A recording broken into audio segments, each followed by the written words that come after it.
For many directors, filmmaking is the richest expression they ever get of their own personal fetishes. Their wish is to capture and display objects and people which obsess them and inspire within them their deepest and most unfulfillable desires. To accuse an auteur of falling back on their own fetishism, whether sexual or otherwise, has become, in recent years, itself something of a fetish for modern film commentators. That new Wes Anderson, just him relying on clipped line readings and kitschy art direction again. Oh wow, I'm so surprised David Lynch has one blonde and one brunette in this movie. And I don't know if you've heard, but Quentin Tarantino seems kind of into feet. But of course, the Zeus on the Mount Olympus of fetishistic filmmaking has got to be one Mr. Brian De Palma, perhaps the first American director to ever court notoriety through an avowal of his own influences and personal fixations. Hitchcock, voyeurism, intricate camera work, female sexuality squarely from the perspective of the male gaze, and a tinkerer's view of technology. These staples of De Palma's cinema have been picked over, quibbled about, violently rejected, and ultimately absorbed into the cultural understanding of this much-discussed artist. But what happens when the thing that is being fixated on, turned inside out, and obsessed over, is in fact obsession itself? De Palma and screenwriter Paul Schrader set out to answer that question with their 1976 takeoff on Hitchcock's Vertigo titled, appropriately enough, Obsession.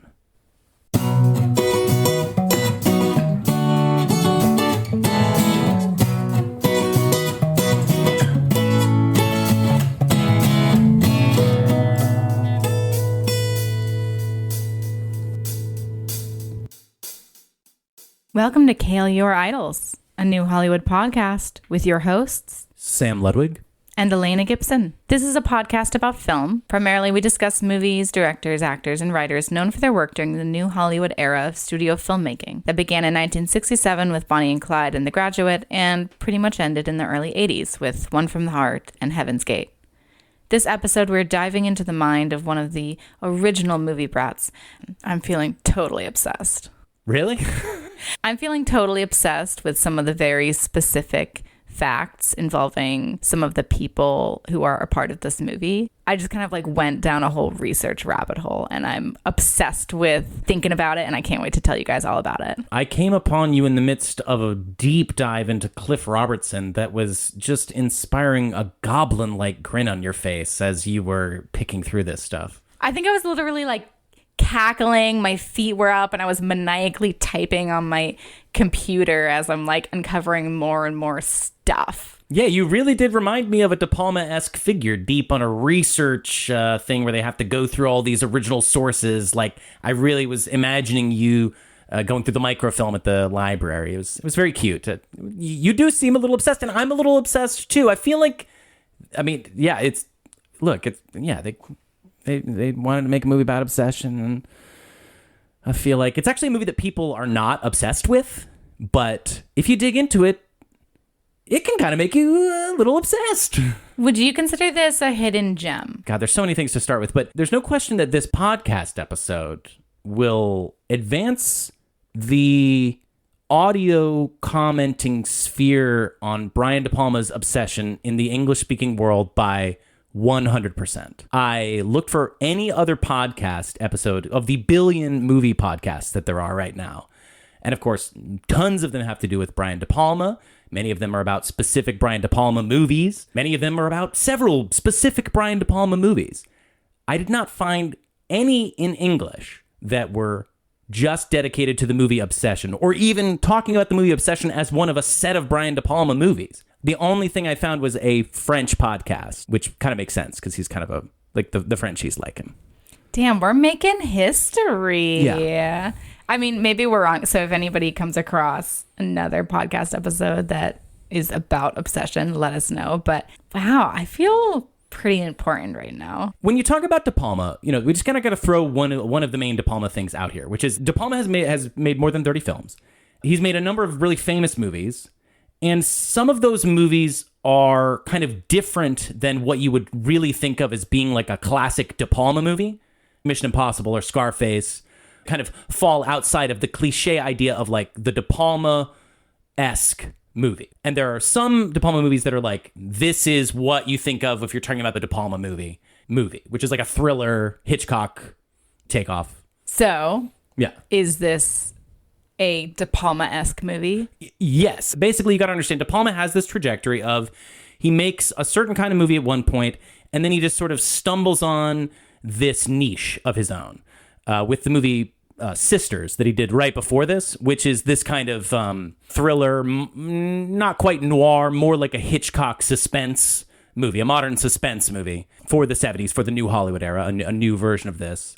This is his second attempt at it, and this is a straightforward Vertigo riff. So it's very much squarely in that cliched De Palma thing, and yet it is without a lot of the classic De Palma fetishes, to borrow the term I used in the opening.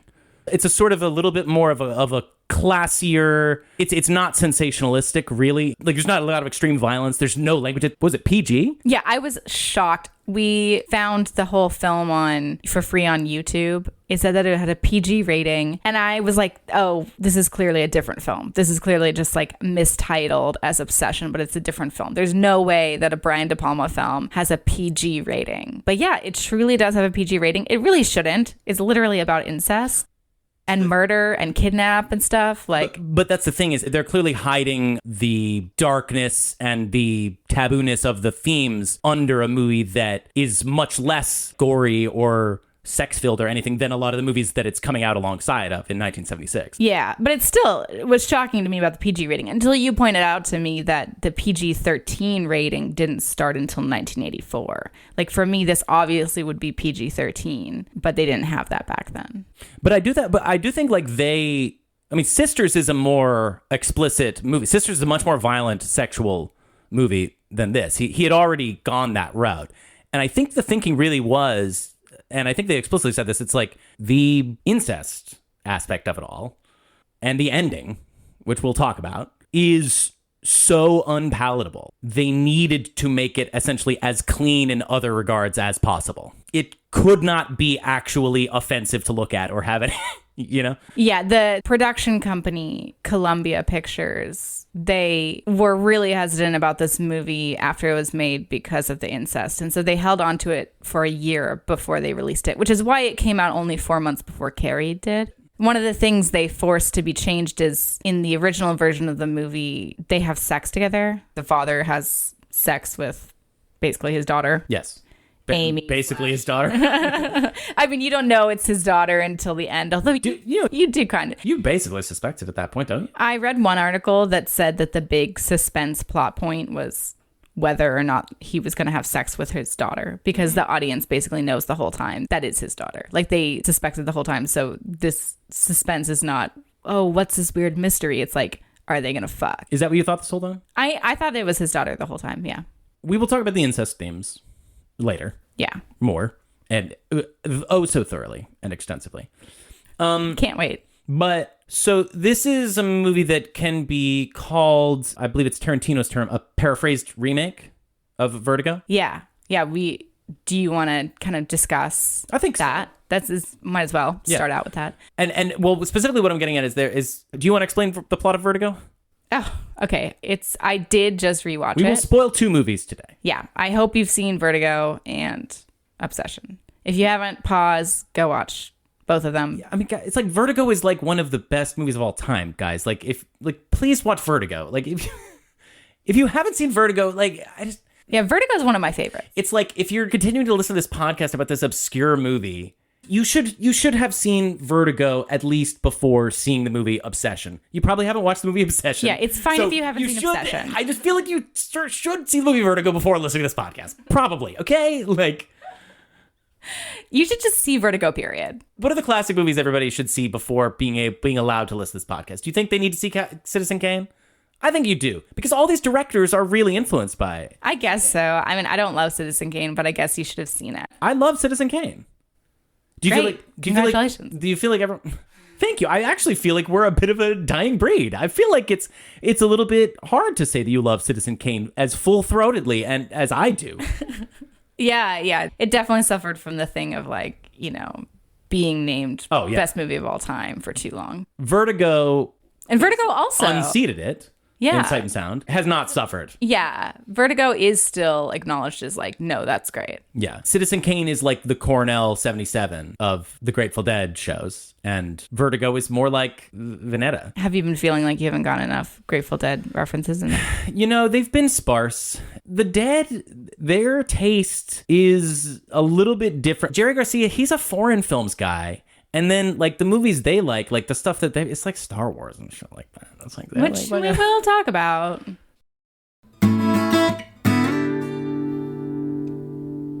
I hope you've seen Vertigo. If you haven't, pause, go watch. Plot of Vertigo. I'm going to try to make this not too wordy, but it is just a complicated plot. Okay, so you've got Jimmy Stewart playing the role of John Ferguson, nicknamed Scotty. He's a policeman, finds himself in this crazy rooftop chase sequence where suddenly he discovers he's afraid of heights. Like, he didn't know that before, but now he realizes it. So he's afraid of heights. He's hanging off of the gutter of a tall building. Yeah, it's terrifying. He has a traumatic experience with heights. Yeah. He's not like faced with an introspective moment of, I realize I'm afraid of heights. I think that both happen. You're not wrong. You're not wrong. Yeah. So he has this scary experience. He suddenly gets afraid of heights and experiences vertigo. Because of that, he's unable to save his fellow policeman who's about to fall, and his fellow policeman falls to his death. Scotty feels bad that he couldn't save him because of his fear of heights and decides the only thing to do is to quit the force because his vertigo is just way too much of a hindrance. It'll possibly put other people in danger in the future, which is a little silly. I mean, it's not like policemen have to like go up really high that frequently. So he has this, he's retired, he's kind of like not really doing anything, living a life of leisure. And then a blast from the past, an acquaintance from college, Gavin Elster, reaches out and wants him to follow his wife around, his wife Madeline, who's he claims is acting strangely. So Scotty follows her around and basically uncovers that Madeline is maybe being possessed by somebody from the past called Carlotta Valdez. So the woman's kind of obsessed with this person from the past and is maybe like embodying her. And then Scotty becomes obsessed with her while he's following her around, falls in love with her because she's fucking gorgeous. And again, this is a theme very close to Hitchcock and De Palma's Heart, which is voyeurism. Like, this is a movie where you're watching this guy follow this woman and sort of put this mystery together, and you're seeing his obsession with her and her obsession with this dead woman. Yes. And then they like kind of fall in love, sort of like he saves her when she jumps into the bay and all this stuff. Eventually, he hears one of her memory type things that she's having of Carlotta that involves a mission that they then drive to. It's a very California thing. If you're not from California, maybe you don't know what a mission is, because I only learned it once I moved to California. Really? You didn't learn about it in high school? No. Did you? Yeah, it's like when you learn about the settling of America. You learn about the missions and the Spanish We didn't missions. learn about that. Well, I'm just always very suspicious when people claim they were not taught something in high school. I'm always like, maybe you just weren't paying attention, or maybe you just don't remember that. I don't know. That's fair. Maybe I wasn't. Like, 'cause I was taught, I'm sure I could say there was a lot of stuff I wasn't taught about science in high school, but I suspect maybe I was taught about it and I just don't remember it. All right, look, 2 of my siblings listen to this podcast and grew up in the same small town I did. Yeah. So they can chime in and tell me whether they learned about missions when they were in high school. There was also no doubt a wide variance in the curricula across different counties and states within the continental U.S.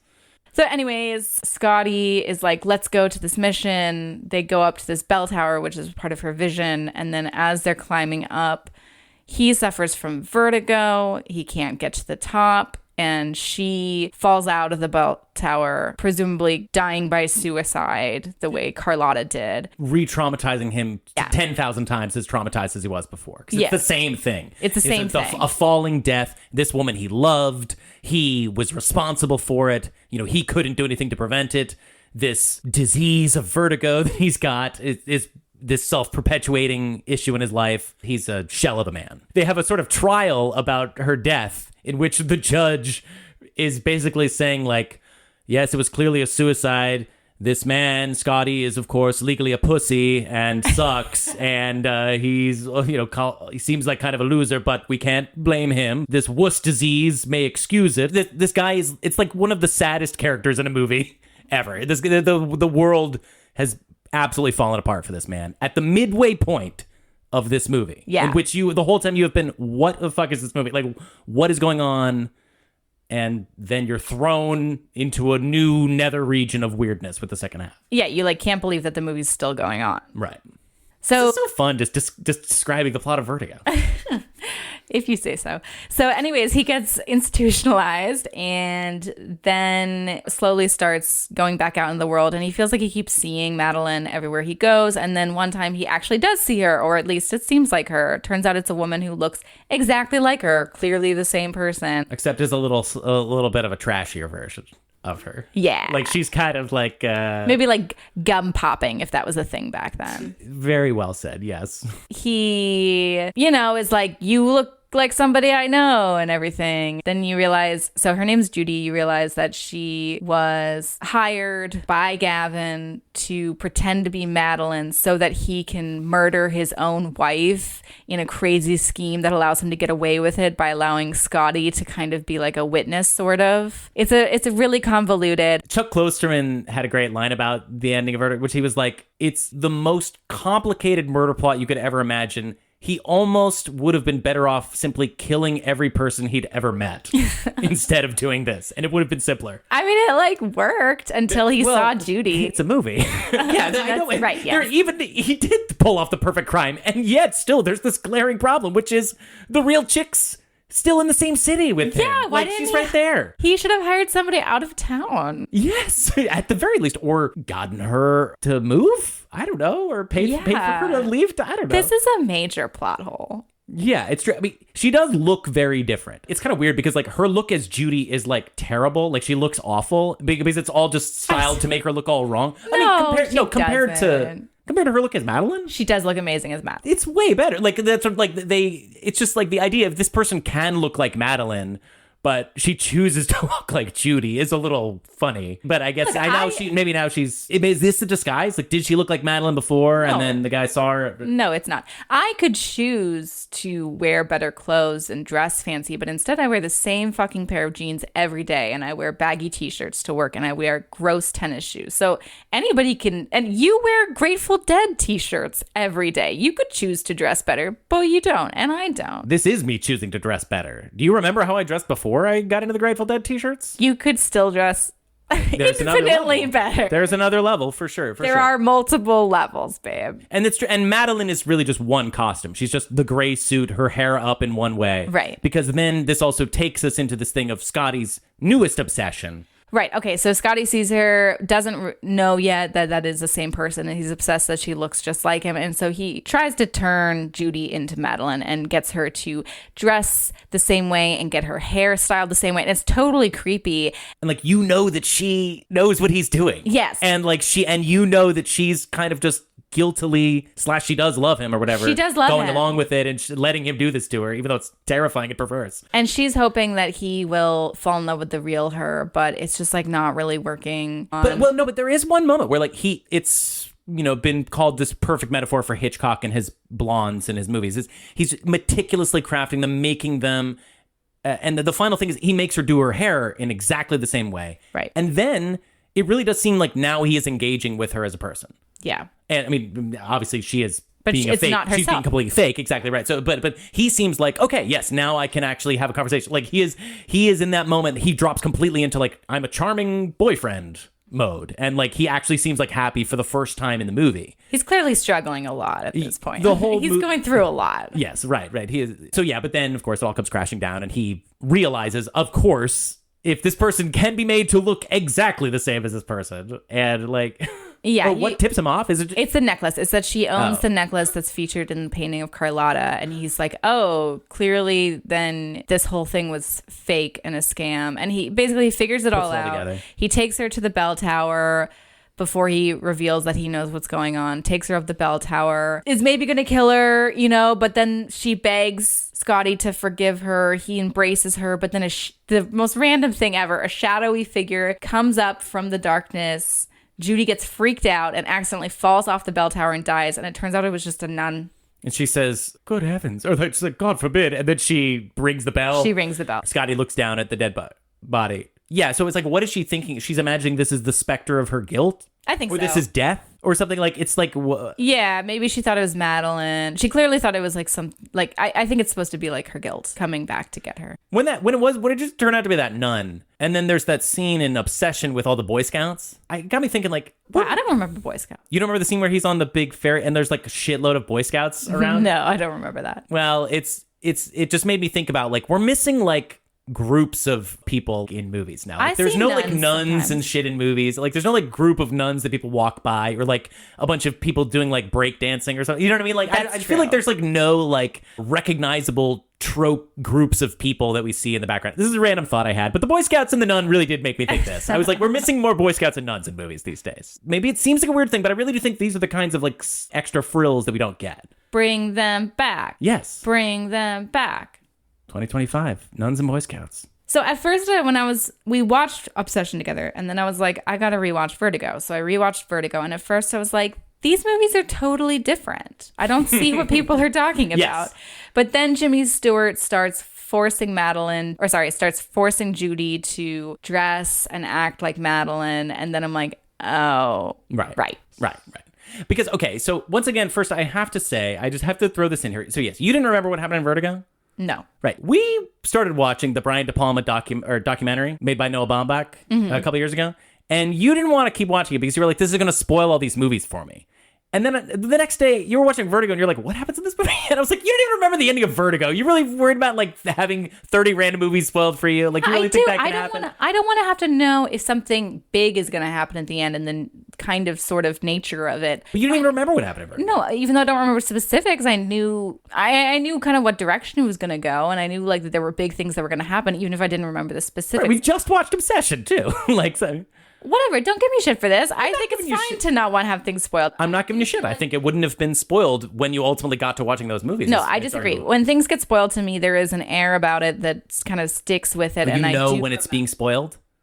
Yeah, like I just kind of have a sense. Interesting. When I'm like, even if I don't remember the specific thing, like I know that there is a spoiler to happen. And if I know that there is a spoiler aspect to a movie, then I'm way more likely to guess it, just like anybody is. I think it's possible with these documentaries where you go through like 30 filmographies that they would have run together a little bit.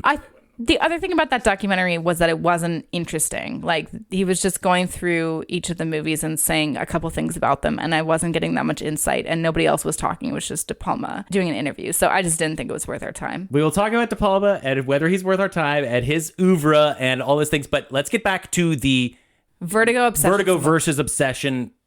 Essentially, like the plot changes, or like the structural changes that Obsession makes to Vertigo, right? Okay, you go ahead. Yeah, well, so I'm watching Obsession, and I remembered Vertigo, and I'm watching it, and I'm like, oh, I see. This is kind of a plot fix that they're doing for Vertigo, in a way. Or like, because what Vertigo is really about is the second half, okay? The first half, when you go back and look at it, is like hilarious nonsense. It's honestly, it doesn't mean it's bad at all. Like, you watch Jimmy Stewart putting together this mystery of this woman who thinks she's possessed, and it's like, he's scribbling down on a notepad and just like watching her. And it's this completely ridiculous stage scene. You accept it because you're watching a movie, but he accepts it because he's ready to accept this fantasy the same way that you, the viewer, are and stuff. And it's like, he's like, oh yes, I see. She's got the same necklace on. And she seems to think her name is Carlotta Valdez. And it becomes this absurd pantomime that he's being puppeteered through in the first half. And then you realize the second half is the dark psychological core of this movie, which is about how to recover something you've lost. Are you treating people that you love as people, or are you just treating them as fetish objects and stuff, right? And so essentially, Obsession moves the doppelganger to 15 minutes in to the movie, right? Yes.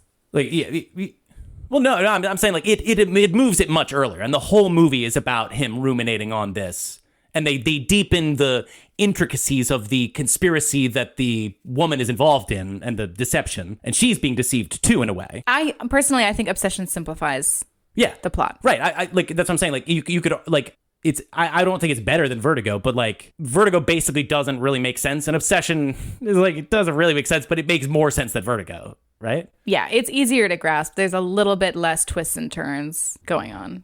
I mean, we don't need to get that finely grained with the plot of Obsession, but do you want to kind of give broad strokes? So a man super happy with his family, but then his wife and child get kidnapped. He gets convinced by the police not to pay the ransom, and as a result, he thinks his wife and daughter are both killed in a car accident as they're trying to flee from the police, and he thinks it's his fault. And then I think it's like 16 years later, something like that. It starts in 1959, and then the movie takes place in 1975, and this is very interesting. Like, that's like when Vertigo came out versus when this movie's coming out, and that's like old Hollywood and new. It's all very meta commentary because it. Yeah, totally interesting. And so he is obsessed with visiting the grave of his wife and child. His business partner, who you suspect from the beginning is somehow the villain or something. I didn't, but I should have, because he's like the only other character, and it's John Lithgow. John Lithgow in a De Palma movie. Is he in a lot of De Palma movies? Yeah, De Palma kind of broke him. This movie kind of broke him. I love Lithgow. And no, the Lithgow that De Palma saw was a villain. Or just like a total psychopath. Yeah, and he's both in this. Yeah. So the business friend LaSalle convinces Cortland, the father, to go to Florence with him on a business trip. And Florence is where he first met his wife. And he goes to visit the church where he met his wife. And oh my gosh, a woman is there who looks exactly like his wife. Like, right. It's the same actress. Yeah, but unlike Vertigo, it is like 15 years later. So it's obviously not the same exact woman. Right, yeah. But he also had a daughter who was killed in the kidnapping, or so he thought. And he just becomes obsessed with this woman, follows her around a bit, and then eventually like convinces her to go on dates with him. He starts like teaching her how to walk like his ex-wife, or like not ex-wife, his dead wife. And that was super creepy. Are the dead not exes? No, I don't think so. Really? Ex implies that you guys broke up. So like, but you're still... I would say like former. But what if you get former? That almost sounds like, I don't know. I guess it's like if somebody said, "That's my former wife." If I die, don't you dare refer to me as an ex, okay? Don't lump me together with your exes. It's the ultimate ex, though. No, right? no. Like I want special treatment. They should call them like super ex. No, because it's like ex really does imply that something didn't work out. Oh, does it always though? Sometimes you could have just been at different places in life. Nah. I don't know. Okay, so yes, his wife is dead. Yeah, this new chick who looks exactly like her. He starts training her to like walk like his dead wife. Super weird. They get engaged. They go back to New Orleans, which is where it takes place. They're about to get married, and then she gets kidnapped. And by the way, like she's doing in this second half when she's coming to his house, she's kind of doing the first half of Vertigo. Where like she's getting obsessed with this painting of his wife. It's like she's allowing herself to get possessed by the dead wife. Right. So it's kind of this weird like the restructuring of the order of stuff in Vertigo. Yeah, right. It's kind of backwards. Yeah. No, that's true. And she's like looking at the painting. Yeah, she's looking at the old clothes. I think she puts on a necklace. And it seems like she's getting into it. Can we just pause here for a second and just discuss the fact that I think both of these movies kind of posit that this could be kind of hot, or like a woman could, in this scenario, could get kind of into a man being like this and having this weird obsession. Can we talk about this? Like the reality of like having a dead ex, projecting on, like, do you know what I mean? Like, I don't think that Amy Cortland feels like any part of it is hot. I think her obsession is like her obsession with her mom, who she never really knew because her mom died when she was young. So I feel like Amy Cortland's obsession as she's like getting into this other persona has more to do with her relationship with her mom rather than thinking that this is a hot thing to do. But wait a second. So like she realizes he's her dad the whole time? She knows the whole time. But doesn't she have a moment where she regresses and has a deeper realization? Like, doesn't she like basically not remember? No, like because it's like the those key memories are revealed to you through, like, she kind of relives her memories. But no, she was convinced the whole time, which is why it's fucked up. It's just so fucked up that she's like, yeah, I'll go along with this plan that involves kissing and maybe fucking my dad. But that's the thing. No, but that's the thing, though, is like she's compartmentalizing something, because she does have this psychological breakdown and personality integration Disintegration, which is another staple of De Palma, towards the end of the movie, she is shot as a child. She is reliving these memories. She's having these flashbacks, and it's like she's uncovering blocked memories. It's like that, even if it's not that. You know what I mean? Like, it's kind of got that vibe. Yeah, I guess it's both things at once. Yeah. She's aware of it, but she's also kind of blocking it out at the same time. In the version they're playing, she thinks she has sex with him because they recut they didn't reshoot anything that said they didn't have sex. They just made it into a dream sequence. Right. We started saying this before. The production studio held on to it for a year because they were uncomfortable with the incest, and then eventually they remade it. Originally, Cortland and his daughter, Amy, get married and have sex. Instead, they put a ripple effect over those scenes to make it clear that he dreamed it. Right. That's just crazy that they originally had them have sex. Would it have been better?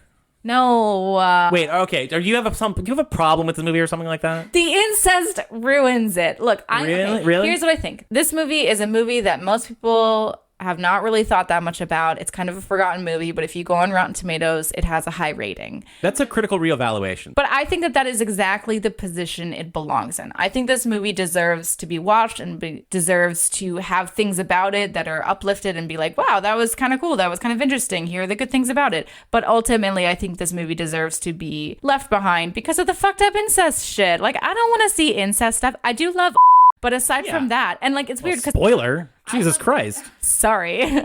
I love dark endings, but we're going to bleep that out, by the way. Okay, sorry. Yeah, I just mentioned the movie. I am normally not but we cannot have You're that. right. I know that it's thematically connected and we'll leave in this, but like, I just mentioned one of my favorite... That just came out of your mouth so easily. Sorry. I just mentioned one of my favorite movies ever, and it spoiled the endings. We're bleeping it out, and you'll never know what it is. Unless... you can probably guess if you know 5 seconds and you know anything about movies. Anyways, whatever. Yeah, the incest, it ruins it for me. It's gross. It ruins it for you. It's gross. This movie is a good movie, but I can't ever have a place for it in my head as like, oh, that's a great movie, or I really like that movie a lot because of the incest. I really don't like the last third of this movie. The ending is, I think, the best ending of any movie we've covered. The ending scene is fantastic. The last third up until that ending scene, in my opinion, is shitty. But that's the Geneviève Bujold show. That's when she's doing amazing acting and shit. I don't know. I guess I just don't really appreciate great acting. Like, I know that De Palma said that she was great in it, and sure, yeah, she was. But that's not enough for me to enjoy the last part of this movie. But I did really enjoy it. I went into this expecting that I wasn't going to like this movie because I'm not really a De Palma fan. Sorry. We'll talk about this in a second. But yeah. Sorry, I'm just not. So I went into it thinking I wasn't going to like it, and I was really surprised with myself that I enjoyed it. I thought it was fun to watch. It was interesting. I'm excited to talk about it, but ultimately, the incest aspect of it all kind of just makes it sort of a shitty movie, in my opinion. Wow. Yeah. So De Palma courts controversy. He inspires vociferous reaction, both pro and con. Oftentimes, his detractors, there is something in the sexuality in his movies that turns them off. We got to talk about this stuff. And there's something in the luridness, or sometimes it's graphicness. Here it's really not. It's just the nastiness of the subject, and I guess the romanticism that it treats the incest with. Like, it is, because it's so classy and so prim and proper in a lot of ways, it kind of just really does play as a incestuous romance. And that is part of the joke, I would say, of the movie, or the perversity of the idea. It's just, to me, I have to say, like, De Palma is this perfect example of somebody who I kind of can't imagine him offending me, even if there's some of his movies that I don't love, and Scarface is one of them, and I do think it's probably because I find that movie a little bit offensive in some ways, but he's so deliberately doing fucked up things. Like, he's so comfortable in playing with fucked up subject matter. Part of this comes from him being raised. He went to a friend's school.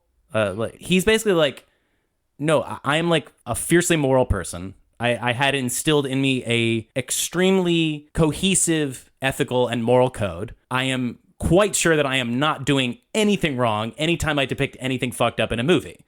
It's kind of refreshing to hear him say that, sort of so straightforwardly. Like, he's just like, no, I'm positive that this is in no way an immoral action to do a fucked up thing in a movie. Look, I agree with that. I don't think it's morally wrong to show a fucked up thing in a movie as long as, as long as there are maybe some instances where it is harmful. But what he's doing, I don't think it's morally wrong. But it's going to turn a lot of people off. And I don't think it's that surprising that you're not one of the people getting turned off, because I really hate to play this card again. But he's super pervy towards women. A lot of the fucked up stuff involves being pervy against women. So women are going to have a harder time watching it. At the same time, though, he has also gotten many, many queer commentators as well as feminist commentators to champion his work. The same could not be said of Martin Scorsese. And I think that there is a real question to open up here with, like, so De Palma said stuff like, I don't like shooting men as much as I like shooting women. I want to look at a woman. I want to shoot a woman. I am pervy. I'm straight. I want to look at naked women. I think women are hot. I'm very into it. That is a version of the male gaze, but it also causes his female characters to often be much richer. Like, for example, in this movie. No, I totally disagree. I actually think Sandra's a super weak character. We'll get into that. I see what you're saying. I think that the Scorsese thing, it's like... Scorsese doesn't want to shoot a woman over a man. No, yeah, they are a different thing. Like, Scorsese can be off-putting towards women, I think, because there are no women in his movies. De Palma identifies with women more than Scorsese. But De Palma can still also be very off-putting towards women because of it being pervy against women. And some women will be into that. It won't bother them. That's great. Love that. But I'm one of the people who can't help but be skeeved out by it. And I don't want to be. I want you to specify, like, it's not a woman thing. I think it's like something about you or your kind of woman. I think it's my kind of woman. I think I'm not saying all women in general. I could imagine lots of women not being skeeved out by it, but I do feel like women are probably more likely to be skeeved out by it than men, because the perviness is against women. I don't know why I am. It's like I don't want to be, because I do like seeing fucked up stuff in movies. I enjoy movies that are doing something different and weird and crazy, but it just creeps me out. Why does the idea of incest bother me? I don't know. I don't want to get into it. Like, I understand why the idea of incest bothers you. We're not talking about that specifically. I'm talking about the idea of, like, well, I mean, I guess I don't want to get too deep into talking about De Palma in a general way, because a lot of the things that people complain about De Palma are not present in this movie in the same way. Yeah, let's save that for when we will talk about many De Palma movies. But yes, this movie is about the concept of getting tricked into incest, but you're also kind of working through problems that you have through incest. Like, she needs to work through problems with him, and he needs to work through problems with her. Yeah, but there's clearly better ways to do that than well, this you don't crazy say. plot. It's not prescriptive. It's a movie. Just a couple more things about this incest question. You mentioned earlier the idea of this movie being romantic, and to me, that's... No, romanticized. I'm not saying it's... Variety had a review that described this movie as an excellent romantic and non-violent suspense drama. And I'm like, that's a crazy way to describe it. No, that's the insidiousness. That's what I'm saying. That's what makes it so deliciously fucked up, what the incest is. Packaged that way. Right. But when you watch it, you're clearly like, this is packaged as a romance, but it's about incest. So the idea that you come away from it thinking, that was a romance movie. It's like, no, what? You have to look past the way a movie's packaged when you're watching it, right? Like, yes. The idea of anybody, that being their conclusion from this movie is crazy to me. I like this quote from Kale where she says, De Palma made a romantic movie without, as far as I can judge, a single romantic impulse. I feel that that's true. Can he do romance? I haven't seen that many De Palma movies, to be fair, but do you feel like you've ever seen a good romance in a De Palma movie? I'll tell you what he can do. He can do kind of like a guy and a girl who are buddying up together on a mystery, and you're kind of like hoping that they'll hook up, but they probably won't hook up, and maybe the girl's going to die in the end anyways. He can do that really well, but I'm trying to think. I'm sure that there's a romance, but oftentimes, he's depicting something shitty happening to a woman, and women are often victims and not winning at love in a De Palma universe, unless femme fatale. That would be a. We should watch Femme Fatale. Okay. I want to watch the movie again. So anyways, his lack of romance, I feel like his movies, you can't really emotionally connect to them. No, they're intellectual exercises and aesthetic. Yeah. And Pauline Kael said, everything in his films is distanced by his persistent adolescent kinkiness. And this coming from one of his greatest champions. Yeah, she's kind of credited with He's kind of her making guy. his career. Yeah. She didn't love Obsession, though. No, which makes sense. It's different than the De Palma that I think she would love. It's very interesting because De Palma is kind of like the ultimate 70s auteur in a lot of ways, and we will talk about this. But of course, Cale, is one who famously has taken a sort of anti-auteurist position in certain things. So I would be curious to see. I haven't read that much of what she said about Obsession. She doesn't have a specific review for Obsession, but I found it come up a bit in her reviews for other movies, in particular like Carrie, which again, remember, came out 4 months after Obsession. Which Obsession was De Palma's first financial success, but then it got totally eclipsed by Carrie. So in general, like you said,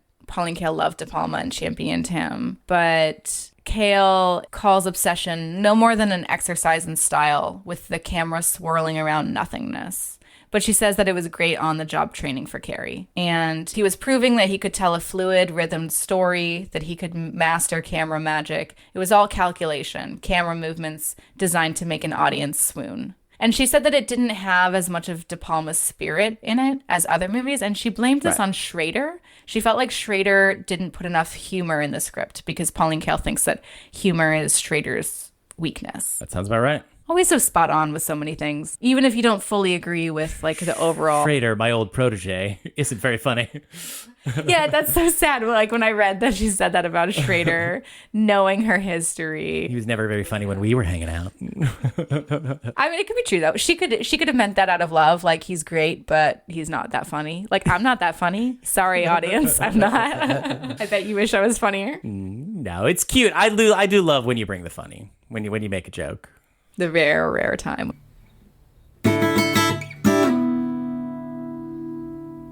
Should we do the De Palma like origin story? She mentioned his adolescent kinkiness, and I'm just like, should we just like lay out the quick De Palma railroad tracks here? Quickly, I do want to save a lot of that for the De Palma episode we'll inevitably do. No. But we'll talk about De Palma probably 10 billion times. He made so many fucking movies in the 70s, and this will include like we will have some like I predict we will have an episode that is all of his late 60s work, as well as having another episode that's several De Palma films over a wide spanning whole career retrospective just on De Palma, as well as doing many of his movies from this period.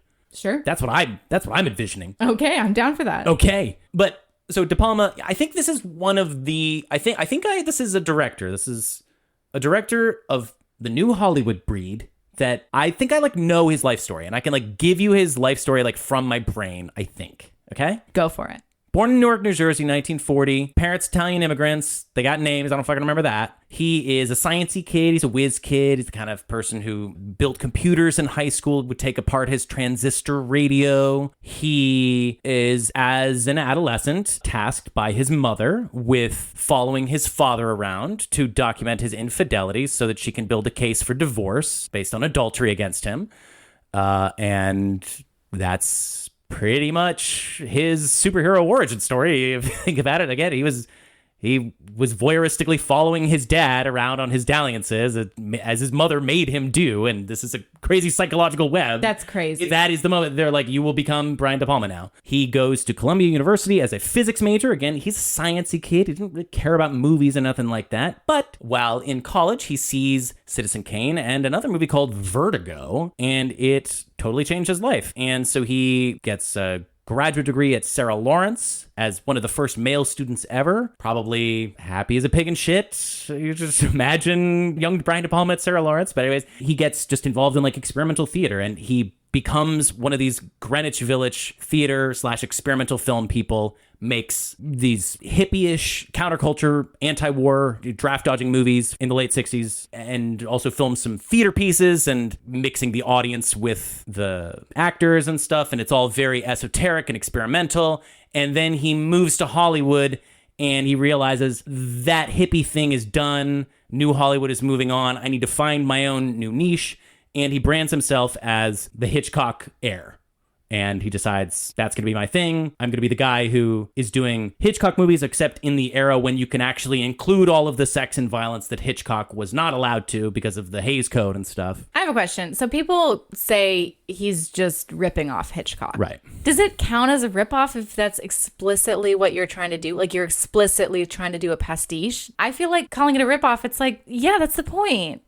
Yeah, no, again, but like it's not just doing it, it's doing it, but doing it weirder. It's doing it weirder. Of course, he's putting his own spin on it and stuff, but it's also misreading the idea of how specific Hitchcock is as a thing. Yes, Hitchcock has stylistic things that he does and that he's interested in. And yes, often his movies could be classified as a certain kind of genre, but essentially what Brian De Palma is taking from Hitchcock is like intricate camera work, pulling in on tiny objects, feeling the voyeurism of the camera. That's really what he's taking, is like an interest in camera first, cinema first filmmaking.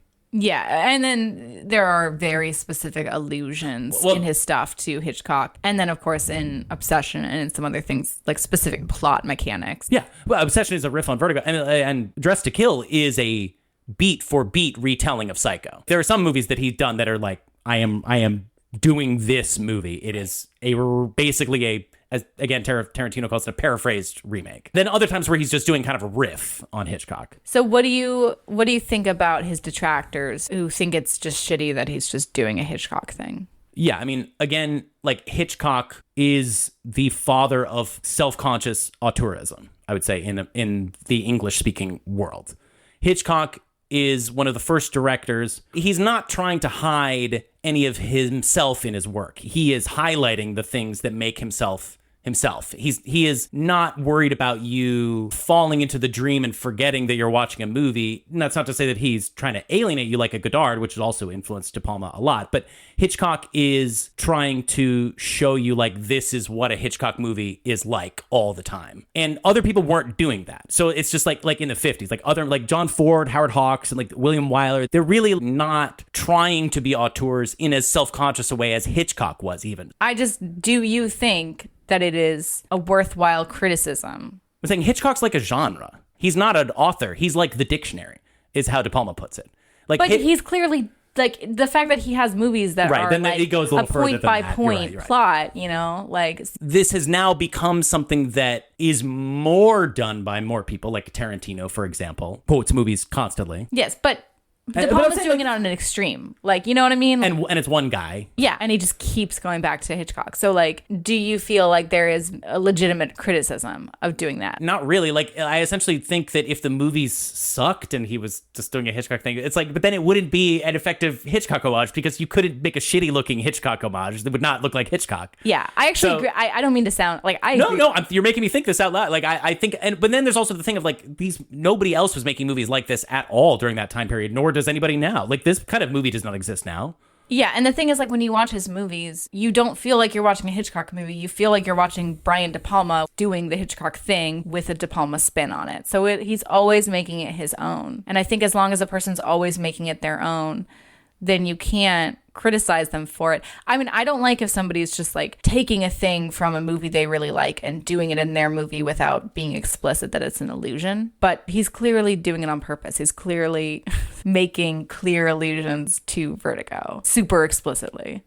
I understand the conversation that you're trying to have here a little bit, or maybe that I'm being resistant to. Yeah. Which is, it's like Joker. Right? Yes. Oh, yeah. That's a good comparison. Like, where's the line? Right. That's because having seen Vertigo makes Obsession better, right? Yeah. There's no question. I'd say so. I would say having seen Taxi Driver makes Joker worse. Yes. I don't know why, and King of Comedy especially. Like, when you watch King of Comedy and then watch Joker, it's just like, what? This is just, it's the same character design and same everything. So, yeah, I think there's something there where it's like, if having the knowledge of the thing that existed before enriches, and I guess it's just like, is this just a taste thing? Like, is there no way to know? But there is something that he's doing that is not crass the way the Joker is. Yeah, it's really hard to put your finger on what the difference is there, but he is doing something different and it's working. I guess there's something with what kills Joker is that it's about a superhero thing.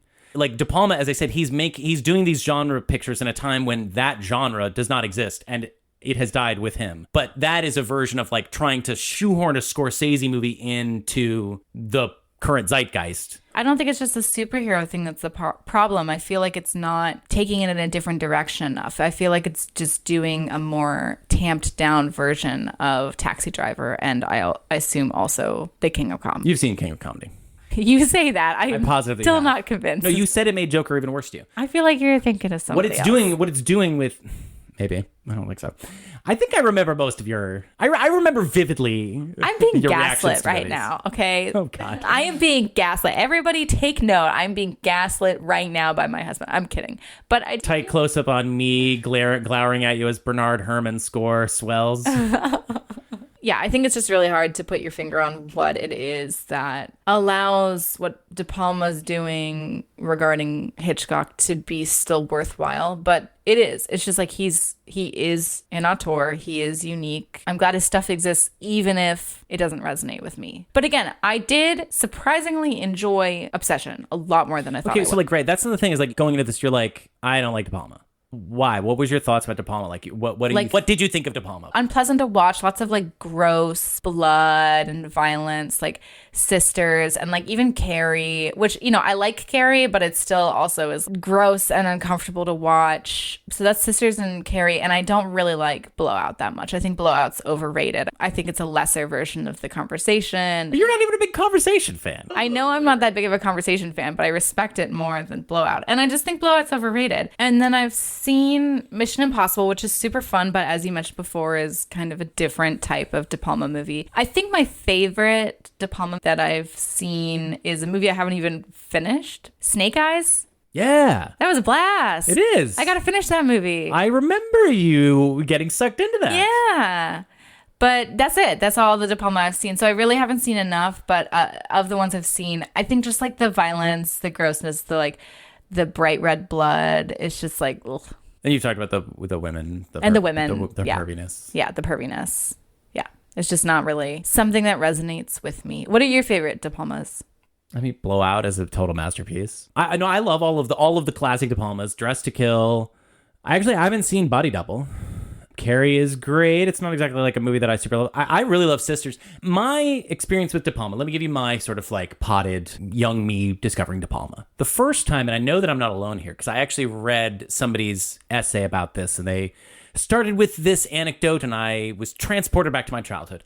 The first time that I learned the name Brian De Palma was in a Mad Magazine cartoon in which the bit was celebrities' names as an onomatopoeia of a thing, right? I'm so confused. It was a cow like shit in the grass and the noise was Bush. Like George H.W. Bush. Oh, that's not the De Palma one. No.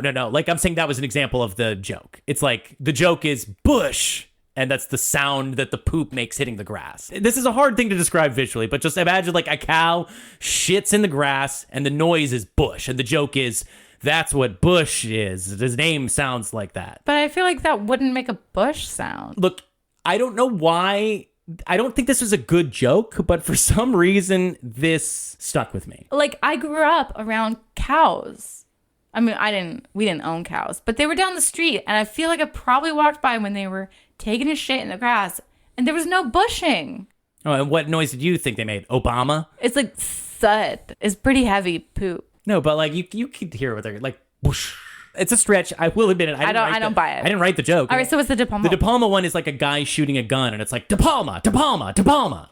Okay, that one's fine. I mean, I got it when I saw I'd never seen a De Palma movie, and it's like, okay, he must have a man shooting another man a lot, which is kind of not really what he does. A lot more stabbing. But it's like that abruptness. Exactly. Yeah. Right. So yeah, that was kind of like, oh, De Palma is a person who likes violence and then I started, seeing his name as this is a director, and he directed Mission Impossible, your favorite movie ever, when you're 9 years old or whatever. Then I saw Sisters on IFC. I've talked many times, or at least I probably talked literally one time, I think, on the podcast about that was sort of like a big part of my deepening interest in film was getting the independent film channel when we got TiVo as a child. And I watched Sisters, and this was a real example of like, oh, this is some fucking cool shit. This is a cool movie that I watch on IFC because it's got all the crazy split screen stuff, just the wildness of the plot. It's got Charles Durning, who even as a kid, I was like, that's that guy from those Coen Brothers movies. These look kind of young. And I was just completely sucked into it. I think Sisters was certainly the first movie of his that I knew was a De Palma movie. Probably, I guess maybe I knew that Mission Impossible had been. Anyways, another thing that I want to talk about, this is totally unrelated to De Palma directly, but it's related to me getting into movies at this age. There's this book that I had as a kid called the Video Hound Guide's Golden Movie Retriever. Did you have any like reference books of movies as a kid? No, I feel like there were lots of things about my childhood that didn't involve like any sort of deep dive into any sort of art form. You felt there was a lot of not diving deep into things that as was a kid? confusing. I feel like everything was kind of surface level in terms of like, that's a good movie, that's a good album. Childhood of all trades, master of none. Yeah, like my parents weren't the type to embark on any sort of cultural explanation about like, here's the good shit. Well, yeah, I guess this was stemming from my dad, because my dad bought this guide for himself or for us all to enjoy. So Sam in has 1997. Yeah, so Sam has purchased this, and it's got an adorable picture of a dog on it because it's retriever, like a golden retriever. Yes, imagine the 90s, people, right? You have the internet, but it's not like it is now. You can't just like search for shit. There's no Wikipedia. There's no this stuff. If you want to have a reference guide to a shitload of movies, you gotta have a book like Leonard Maltin's whatever thingy. There's other ones, but this was the one that I had in my youth. This annual list of movies called the Video Hound Guide's Golden Movie Retriever, and it is now, as of 2024, no longer making new versions. I just got the last one in print ever, which is 2021. This book imprinted so much on me as a young moviegoer. And so like they have their rating system, and it's instead of stars, they do bones because it's a dog, right? And it's like 4 bones. So I'm kind of used to thinking of movies as like, oh, that was a 3 boner or that was a 2.5 boner. Is it out of 4? Out of 4. Out of 4, right? So it's like a 4 bone thing. I've just been thinking lately a lot about, you didn't have Rotten Tomatoes back in this pre-internet day. And I know that the Video Hunt Guide wasn't written by one person, but every movie has one entry. So it's kind of like, this is the one thing that we have to say about this movie. And it's so definitive. And you just look at this thing, and it gave Obsession 2.5 bones out of 4. And that just seems wrong to me. I don't know. I never liked the rating systems that have only like 4 as the total. Is it too few? Is it just it's like too few. It makes everything look so paltry? Is that right. like yeah. Is that my problem here? Because it's like I was constantly faced with this thing of, this is the one authoritative source that I'm in conversation with about movies, and it's like, what? You think that? What? So I guess this is something that I do have a weird nostalgia for, because I bought this book. I rebought this. I'm brandishing it right now, but it is a weird thing that like I guess we're sort of free of the shackles of now. Is this tyranny of the one movie reference book that you have and their opinion versus your own? Yeah, those guys had too much power. They could just give a bone rating, and that would be what everybody used to decide whether or not to watch a movie. Or that would be my perception of the critical consensus. And I'm like, the critics are wrong about this one. But it's like, no, that was just like the weird Video Hound guide. Like, that's really cute if you're basing all of your perceptions about what is and isn't considered a good movie based on like what the dog says it was and how many bones it gave. That's what I'm saying. This was my one metric. This was all we had. And maybe there's a conversation that it provoked within me that I'm no longer having, that I'm missing out on. But it did make me appreciate Rotten Tomatoes a little bit more for the variety of opinions that you see on display. I love Rotten Tomatoes. People shit on it all the time, but I think it's usually pretty accurate as long as it's talking about an older movie. If it's a newer movie, don't listen to it. But the one thing that is helpful, regardless of what the rating in it is and how new or old the movie is if you look at what kinds of things people are saying about it, it gives you a sense of the movie really well. If there's a movie that has a 90% rating, but all the reviews are like, this is a really important film, this is foundational, this is super important, then I'm like, this is going to be a boring as fuck movie. If that's the thing you're saying about it, it's just going to be some boring indie drama or something. I don't want to watch that. I want to watch something that's stylized or has something more it evokes than important.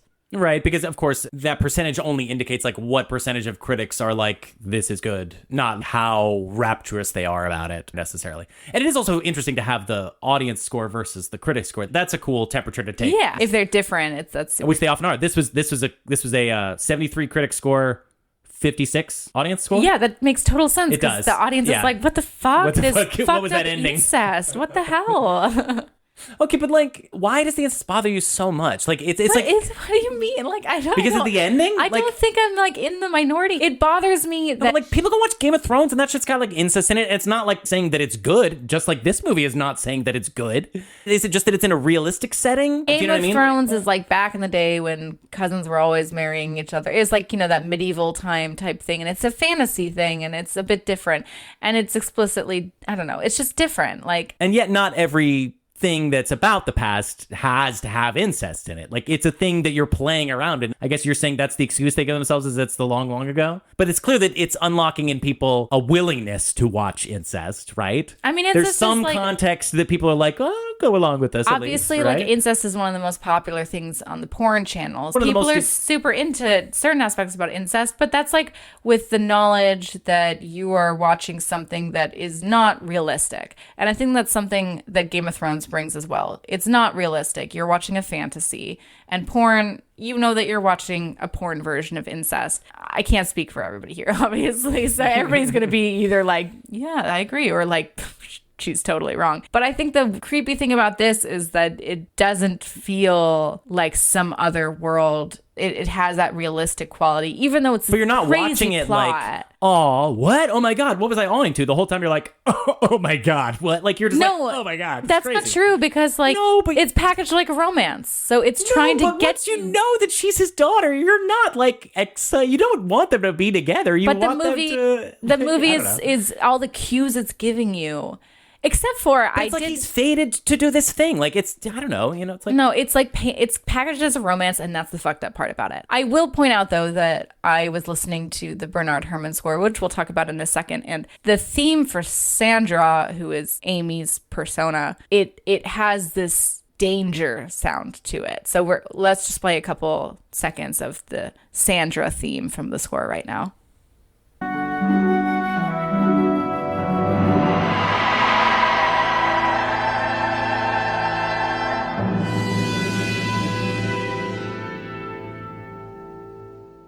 So that is cool that like it's packaged as a romance, but the score is indicating to you that she is a dangerous What on earth do you mean packaged like a romance? In the end, which is when it all becomes quite clear what has happened, are you really think the movie's trying to say like, and that is good? And I'm excited that these two are in an incestuous relationship, because the message of this movie is incest is great. Not it really saying feels it's like bad.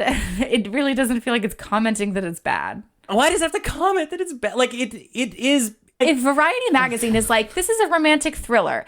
If Kale is saying he made a romantic movie without any romantic impulse, like clearly it is packaged as a romance movie. The score has plenty of romantic themes that play. The cognitive dissonance between watching a gross incest thing while also like hearing this like romantic music, and the way that the camera is trying to push in and swirl around and make you feel like you're watching a romance movie. That's what bothers me. It's fine if it didn't bother you, but that's the things about it that bother me. Well, no. I'm not even saying that it should or shouldn't bother you. I'm just saying like, it's clearly not claiming incest is good. And your response is like, it doesn't say it's bad. And it's like, do you really need something to say it's bad incest, which is the dramatic finale of the movie? Like, it's not like it's just an incidental thing. Surely there is an implication there that there is a disturbing element to realizing that this is what's happening. I think that De Palma is enjoying fucking with you by forcing you to watch an incestuous relationship as a romance. Yes, but it wouldn't be fucking with you if you weren't disturbed by it. Great, and he did, and I am. That's what I'm saying. I'm disturbed by it. That's the whole thing I've been saying this whole time, is it disturbs me. But like, I feel like what you're implying is that it's trying to get the audience turned on, or like... No, I don't think that he thinks he's actually going to... I'm not talking about tricking, but having both things at once creates, as I said, cognitive dissonance that makes you feel uncomfortable. That's his goal. That's what he does. It makes you feel uncomfortable. That is the goal. That's all I'm saying. Right, and I'm saying the fact of the cognitive dissonance implies that he is essentially saying incest is bad. I think we're getting too into the weeds about this. We We both made our point. All right, fine, fair enough.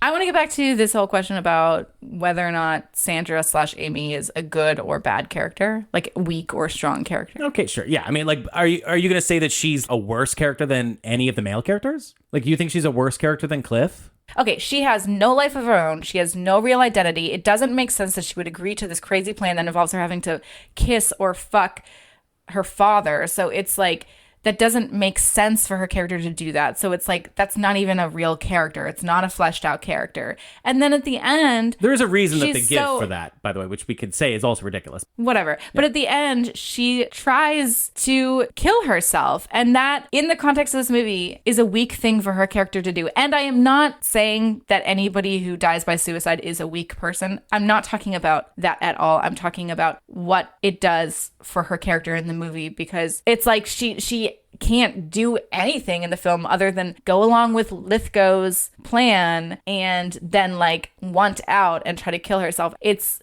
so different from a different episode that we recently covered. I won't say the title because I don't want to give away the ending if you haven't listened to that episode because you haven't seen it yet or whatever, but that involves a female character who dies by suicide at the end. But that decision that she made comes across as very strong-willed and resolute and really adds a lot to her character, whereas in this case, I really don't feel like it does. So I think in general, this character, she has nothing. And if you compare her to Judy/Madeline in Vertigo, that character has, it's like very similar, obviously. She's like kind of being forced into pretending to be first Madeline by Gavin, and then Jimmy Stewart's forcing her to be Madeline. Are you saying she's got more agency than Geneviève Bujold? She is literally manipulated by everybody in the movie. No, but then she decides, you know what, I am going to She's doing it for no reason. Geneviève Bujold has a reason. No, after she meets Jimmy Stewart, she decides, I really love this guy and I want to see if I can get him to love me for me. And she goes along a bit with like Jimmy Stewart trying to turn her into Madeline, and that's kind of shitty, but she's still like, you still understand her own desires and her own thing that she's trying for. And that makes her a stronger character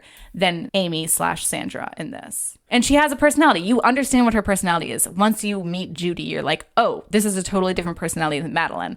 But Sandra/Amy, it's like she reverts into a child at the end. Can we talk about like what actually happens with her? Like in the original kidnapping scheme, Cliff Robertson was made to believe by the cops that he shouldn't give them money. They will have all the power if they have the money. And he should just give them like a briefcase full of paper. He does, and that, in his mind at least, fucks everything up, and that's what results in the death of his wife and daughter, right? Like, so what happens is after he has the dream sequence where he thinks he fucks his daughter, he wakes up and he's back in the same kidnapping scenario that he originally happened. And like mortgages his house. He's like, I'm not going to do the fake out money. I'm going to give the real money. I'll do anything to get her back. I'm so obsessed with her. So he gets like a briefcase full of money from John Lithgow, but John Lithgow does the switcheroo with the briefcases. Geneviève Bujold was expecting to see a briefcase full of money that her father finally gave to prove that he cared about her, but Lithgow did the switcheroo, and now she just sees it's just paper. And so it's like, see, he still doesn't even care about you, right? And this is what causes her to have this psychotic break and regression back to childhood. Then she is overcome with guilt on the plane. He's coming to kill her. He finds out that she tried to kill herself and got off the plane. He goes to the airport to meet her. He's coming to kill her, stuns the guards with his briefcase. The money flies out. She sees that he's brought the money. This sends her into the ultimate like regression. And she's like, Daddy, you brought the money. You care. I love you, Daddy. And like, then they have this embrace, and it's this wild, like swirling wraparound shot that goes on for a long time. And it's like she goes through this journey realizing that her dad cares about her. Yeah, I think the idea of like being weak because like you don't understand why she does these things, it's like, yeah, nobody's motivation makes any sense. You're right, it does not make sense. I just don't understand how that isn't a character. Like, she is tested in different ways, and like she regresses into childhood. It's a crazy role. The stuff that she does is quite involved. We're really going to have to disagree about this one. We're just going to have to agree to disagree. I think she's weak. When she regresses into a child at the end, those scenes are really off-putting. When you see adult Amy's face on child Amy's body, I really did not like that part. It's just done with the camera angle. I didn't like it. I think it's amazing. Like, that's the thing. Geneviève Bujold is the perfect person for this casting because she actually has this like weirdly malleable age. You kind of can see her being sort of childlike and then also being I was kind of confused when there was the flash forward 16 years later. I'm like, I guess it could be believable that she just doesn't age that much. Yeah, right. She just looks really good for her age. She still looks pretty good. That is totally believable, especially because we know that is what happens to celebrities because they get Botox. That was kind of a weird thing about like, oh, wait, we're supposed to realize that she shouldn't look the same, even though an actress would. No, that's true. It's like Jimmy Stewart in Vertigo, where you're like, you realize it's a movie, but he doesn't realize how fake it is. Quick aside about Geneviève Bujold and just a general thing on 70s actors and what we're doing here with this podcast. She is my crush. Really? What have you seen her in? I fucking love her so much. I mean, it's like this, not much, like Coma and this, but she just like makes such an impression. And I just kind of want to take a second. I know, I mean, yeah, we're talking, it's the pervy De Palma episode. I feel like it's not weird to perv on actors from the 70s. You know what I mean? Like, I think because they're like old, because she's like an old lady now, and you just know like old ladies, they love it when you perv on their younger self. They fucking do. You know what I'm saying? And she's like foreign too, so you know she's extra cool with it. I feel like it's creepy, I guess, to perv on like current actors who are currently out there, but like people who are old, like I think it's nice to. I think that's valid. Right? See like, what you're saying. Yeah, I feel like we should be able to. I think I should be able to say whatever kind of stuff about how hot people are from like the 70s. You'll just make her blush at like an old lady. That is kind of nice. Right. I like that. That's a good take. Thank you. I think I'm just like, yeah, Geneviève Bujold, and this is just a person, like she's a kind of hot that again, I know we talk about the opening up to alternative looking people of the 70s, but it's just like this kind of pretty person we don't have anymore either. I don't know. Again, it could also be just the attention to lighting that De Palma puts on his work and making people look beautiful, which he bemoans is why everything looks shitty now, is because digital doesn't require any lighting, so nobody takes the time to make things look beautiful. So maybe it's only the true eye of a true master that can bring out what I love so much about Bujold, but I do love it so. As we mentioned before, De Palma thought she was really great in the movie, and apparently Cliff Robertson and Bujold had a really hard time working together because Cliff was just a really bad scene partner. He kept trying to like compensate for the fact that she was doing amazing and he wasn't, and he wasn't giving her anything in those scenes. And he would like fuck with her eyeline. They said, right? Yeah, he would like drift move his away. head in a weird position that would make her look weird. Yeah, he seems so petty. By the way, I know you're about to go on a Cliff Robertson deep I'm going to go down. We're going to go. I'll set you up. But I just have to say, I watched a little documentary about Obsession, and Cliff Robertson loves this movie, loves Brian De Palma, says it's like one of his greatest experiences. He's like, De Palma's a true artist.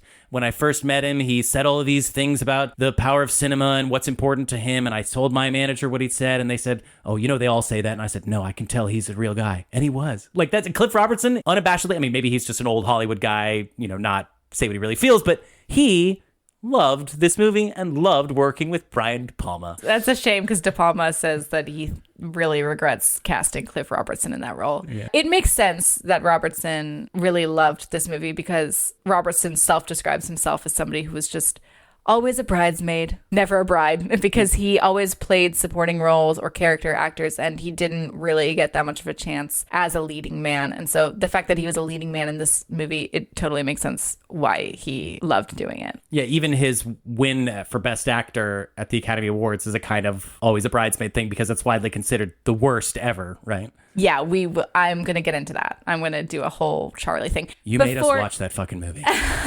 We watched Charlie in preparation for this movie. Made me really appreciate Robertson in Obsession. It's true. All right, we can do Robertson in a second, but just to like kind of close the book on Bujold. Yeah, I looked at her filmography. She was in a shit ton of stuff, but I've not seen a single other movie that she's in, and I'd only recognize 2 other titles, Earthquake and Dead Ringers, neither of which I've seen. So it's just crazy how many things she was in, but they're all super obscure. We'll do Coma on this podcast probably someday. That's easily her biggest film, and that's probably her biggest new Hollywood thing that we'll talk about, I think. Yeah, Robertson said, with regards to his own filmography, nobody made more mediocre movies than I did. Nobody ever did such a wide variety of mediocrity. And I kind of feel like Bujold kind of gives him a run for his money. I have a feeling, though, that she's better in all of those movies than he is in his movies.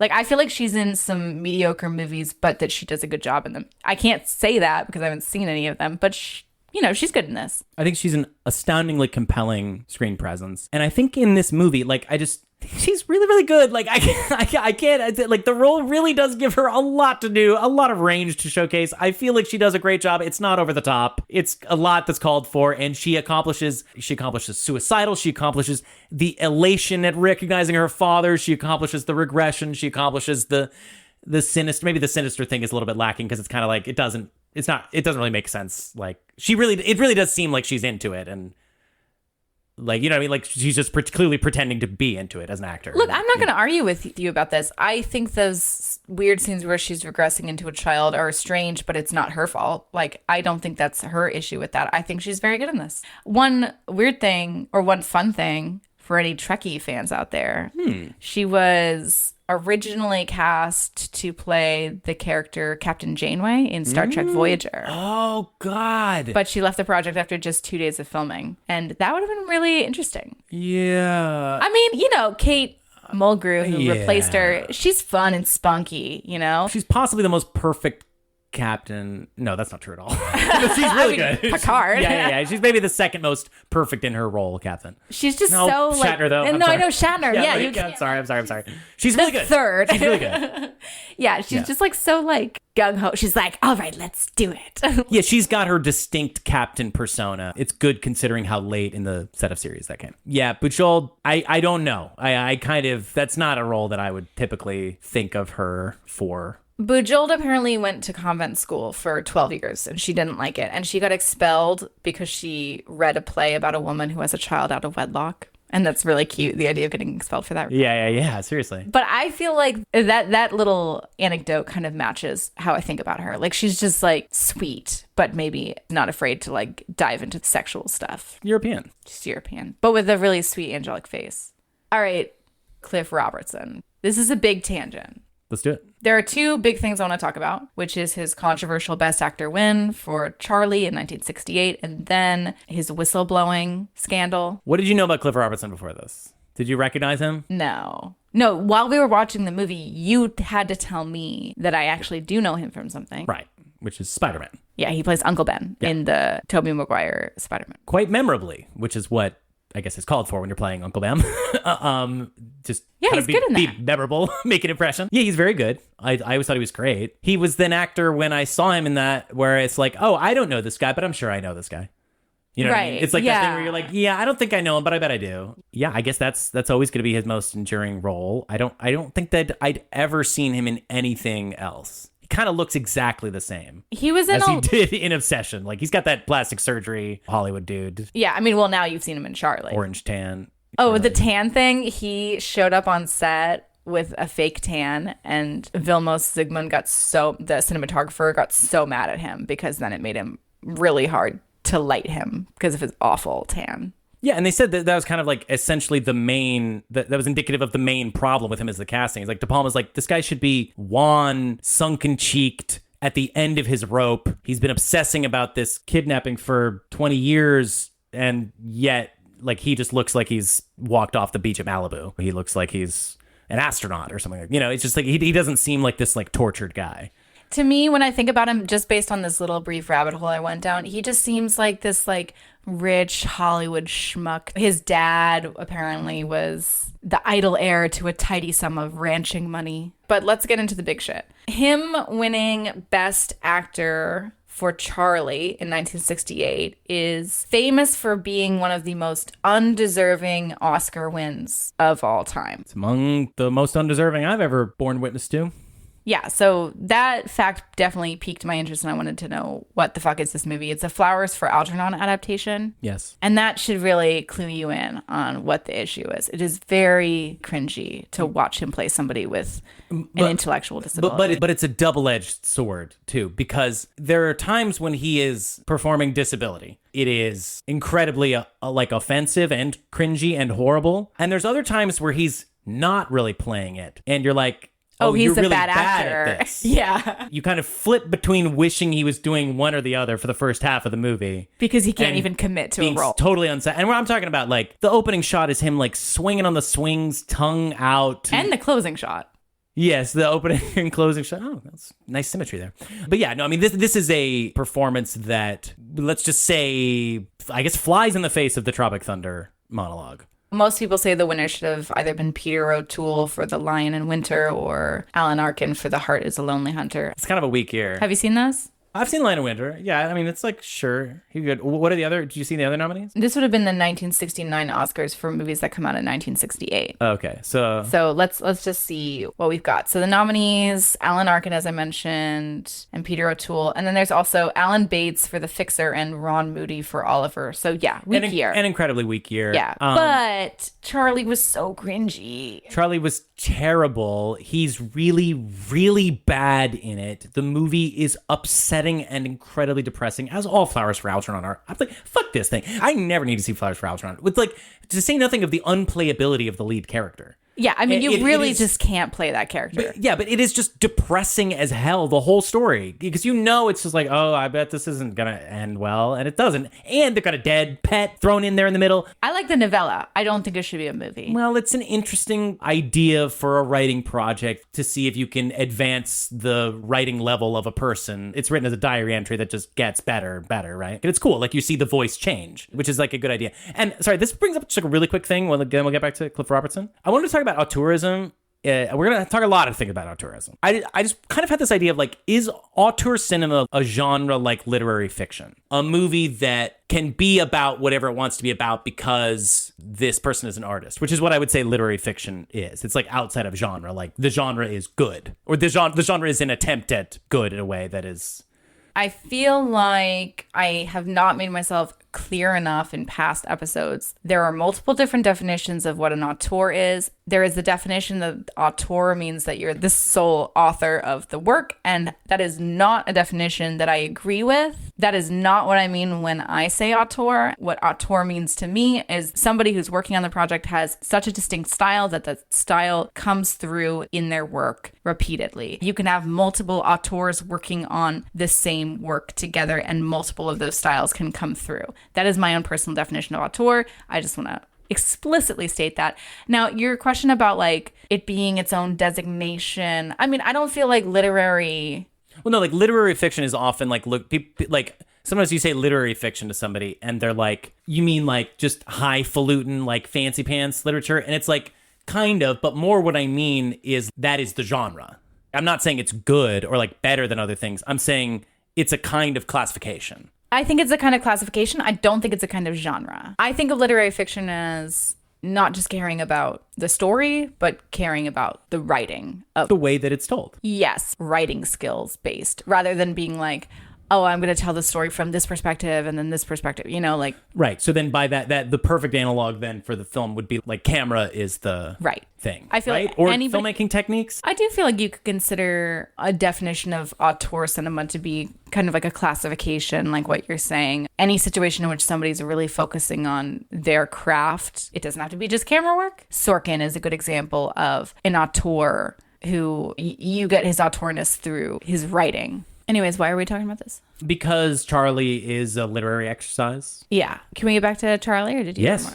So I hate it. Yeah, can we please talk about this god-awful shit movie? It's the fucking worst thing ever. I feel like one of the worst things about it is that Cliff Robertson was obsessed with doing this role. Yeah. He played the same role in a 1961 TV adaptation. He loved doing it so much that he bought the film rights to the movie to make sure that he could be the lead actor in it, because he just loved it so much. And then later in his career, when he was having trouble getting cast and stuff, he tried really hard to make a sequel to Charlie.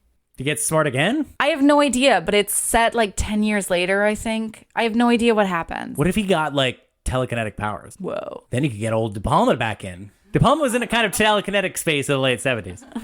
That would have been about then. This movie is absolutely horrible. And yes, the fact that he so doggedly pursued it and was successful in his bid to take his career to the next level with this property is obscene. Well, it didn't really take his career to the next level. He won an Oscar. Yeah, he won the Oscar, but it didn't. That's next level. I was reading this thing about how getting an Oscar for Best Actor it can be a huge deal for an actor. And I know that might sound obvious, but I didn't even think about it in terms of money. So, for example, Walter Matthau's salary quintupled after he received his Oscar. And George Kennedy's fee went from $20,000 to $200,000. An Oscar for Best Actor can really catapult you financially when you're getting hired for new projects. I don't think that happened with Cliff Robertson. And I think part of the reason is because he won Best Actor, and then less than 2 weeks after he won, Time magazine wrote an article saying that Charlie is the prime example of outright excessive and vulgar solicitation of votes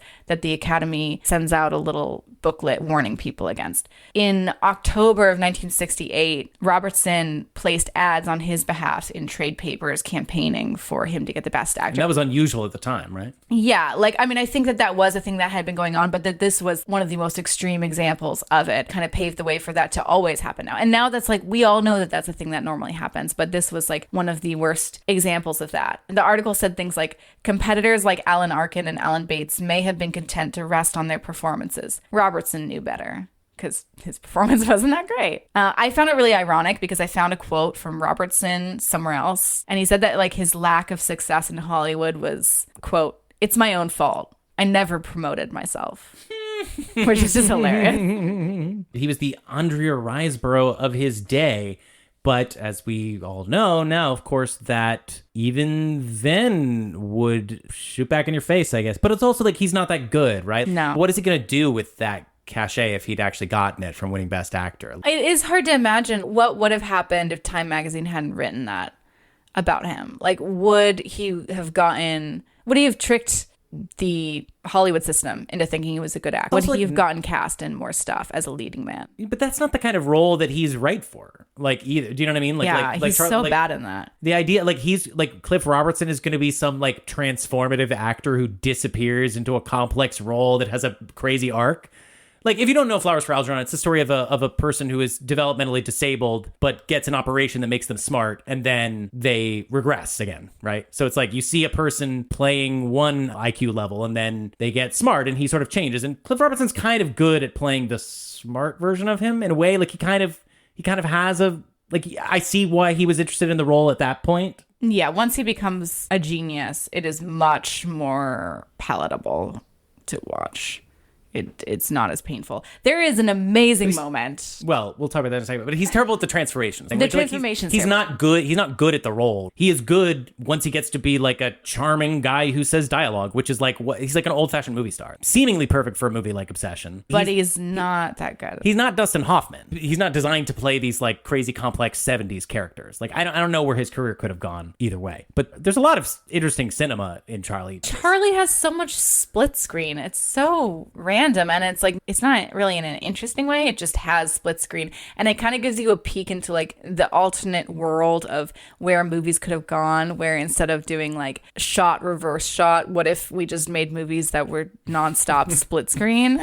Just had the person reacting as the person saying the thing at the same time. It's just kind of crazy to just contemplate that while I was watching Charlie. But there's this moment where Charlie gets the operation. He becomes eventually a genius, and he discovers counterculture. Well, this is after he discovers sexuality and violent sexuality too. Oh my God, there's a really horrific part. And then he goes through intellectual puberty, discovers boobs, and is obsessed with his teacher. He assaults her. She screams at him, "You're a moron. Nobody could ever love you." And then there is a montage in which, as you say, he discovers counterculture.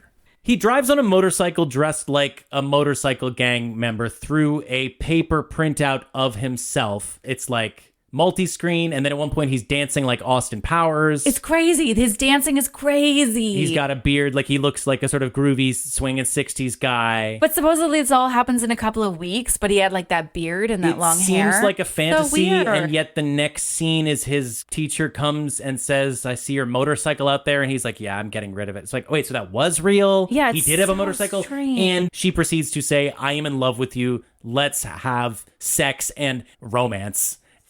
He assaults her, she screams at him, they have this montage, and then they're in love. It's insane. This movie is so painful. Nobody should watch it. Although that insane sequence in the middle almost makes it worth the viewing. This is a movie that it's so treacly and bland and boring. Like you would think just the most workmanlike cinematography and editing and camera. But no, they're taking chances like anybody in 1968. Yeah, it's a really weird combination of things on the screen. Okay. The other thing with Cliff Robertson is the whistleblowing scandal. I know nothing about it. You know nothing about this. I'm just going to tell you a story, okay? It all started in 1977, so 1 year after Obsession came out. Robertson was looking through his 1976 tax returns and found a record of a $10,000 check from Columbia Pictures with Robertson's name on it. But he knew that he hadn't worked for that studio in that year. And he's like, I never got that check. What are you talking about? He called them and he was told that it was payment for promotional work. But Robertson knew that that wasn't true. They're using Cliff Robertson to launder money? Yeah. What? That is what's happening. Yeah. So the accountant... They're like, nobody will ever look at Robertson's tax returns. Nobody's peeking under that rock. Come on. It's like so funny. This is probably my favorite part about the story is that the accountant realized the check was forged because Cliff Robertson always signs his checks Clifford P. Robertson III, but the check was signed as Cliff Robertson. So they failed at the forgery because they weren't like fancy-pantsy enough. That's really what you do. You don't look at, you have the person, like you're using the person. So they must have had some signature of him on board. Yeah. Did it take 5 minutes to get a forger to do a better job? Well, okay. Anyways. So they realized that it was forged. David Begelman, who was president of Columbia Pictures, then called Robertson and said that the check had been forged by a young man in the company, and Begelman was willing to overlook the whole thing as long as Robertson was okay with this because he didn't want to, make too big of a deal about it. Robertson said, yeah, that's fine, but the accountant needs a copy of the check because I don't want to have to pay taxes on this $10,000 check that I never received. So we need to report it to the IRS correctly. Begelman never got back to him. This is such a terrible scheme. How are they thinking this was going to work? I know, it's so stupid. So Robertson and his accountant contacted his bank, and the bank teller was like, oh, we remember who cashed that check. It was David Begelman, which is crazy. Ooh. Why would the bank teller know what David Begelman looks like? I don't know. I guess it's Hollywood. Everybody knows everybody, I guess. But so David Begelman is the one who cashed this forged check and claimed that $10,000 that was made out to Cliff Robertson. The accountant warned Robertson that maybe going public about this could be damaging to his career. But Robertson was like, this was a clear-cut case. I couldn't compromise. I've already got the Oscar. He's like, I can't compromise the law. I couldn't live with myself. Which is just so funny that he's making it seem like the most honorable thing that you could ever be. And yet he could live with himself in his portrayal of Charlie. So he went to the Beverly Hills Police, but Robertson became frustrated by the lack of action, which he later described as a cover-up. So then he went to the FBI. This is all very Watergate-y, by the way. Yeah, man. This all happened... You think he just saw all the president's men and he just I'm going to do this. Actually, I'm in the middle of one of these things. I got to follow the money. Right? This was all around the time when he played a fictional director of the CIA in a TV miniseries that was about Watergate. Right, and he was in 3 Days of the Condor, too. Oh, that's true, yeah. Right, so yeah. I think he was just kind of deep into just Watergate stuff. Robertson not killing it on the silver screen in New Hollywood. Robertson's life is a New Hollywood movie. Yeah. He's living the real New Hollywood. Yeah, damn. So he went to the FBI, but they were pretty slow about everything. Meanwhile, Columbia was completing their own investigation, which they didn't even involve interviewing Robertson. So it kind of reminds me of the Haldeman thing with all the president's men, They didn't even call Haldeman to the grand jury or whatever that shit was. Wow, I am honestly beaming with pride looking at you draw parallels to the Watergate hearing. It's only because we literally just recorded that episode and a yet couple you'll weeks have ago. this on record forever, honey. There was a time when you made a Haldeman reference. I am proud of myself too. I thought you might have. Yes. You maybe thought I was going to dump all that Watergate info out of my head immediately after that episode was done, but no, it's I'm still in there, babe. It's not going unnoticed. This is why I wanted to take that moment at the beginning to sort of say, I think I know Brian De Palma's life story. I think we are learning things about New Hollywood. It's not all just going in and one ear and out the other. I feel like I'm building an intricate mental tapestry. Yeah. Things are connecting. That's fair. There's a web that is forming, and I like reinforcing this sometimes on the podcast. You're right. We need to leave Thank space you, for dear. building that web. Yeah. Okay, so Columbia completed their own investigation and they suspended Begelman for 2 months on paid vacation and then reinstated him. Really? Wait, that's it? There's more to the story. That was what Columbia did. So this caused a rift in Columbia Pictures. CEO Alan Hirschfield was ousted from the studio in 1978 because he refused to reinstate Begelman on moral grounds. So Robertson was really frustrated by everything. So he went public with the story. Which paper do you think he contacted? The Washington Post? He contacted the Washington Post. That's right. He called Woodstein? Yeah, he did. I don't know about Woodstein. Okay. I should have looked that up. Yeah. Which reporters were behind that case? So they investigated for themselves and reported the story. People were just thinking of the Post back then. Yeah. For this is more of a Post type assignment. It makes me proud. In the 1978 Washington Post article, Cliff Robertson is quoted as saying, if Watergate proved that the judicial system works, then this thing called Hollywoodgate is proving that the free press works. I'm going against big money. So he really was just like explicitly like calling it a Watergate. This is like him sort of doing a noble thing, but he's just like Hollywooding it up so much. Like he's just making it so like exactly the way I imagine Cliff Robertson views everything. I know. I think so there's more to the story, but I want to take a quick second to talk about other people's opinions about Robertson during all of this. Is this like Macklemore's apology to Kendrick type thing? What was that? Well, like, so famously in 2012, Macklemore's stupid fucking album. What was the one? The one that's like, what's I'll buy your grandpa's clothes and shit. Thrift shop.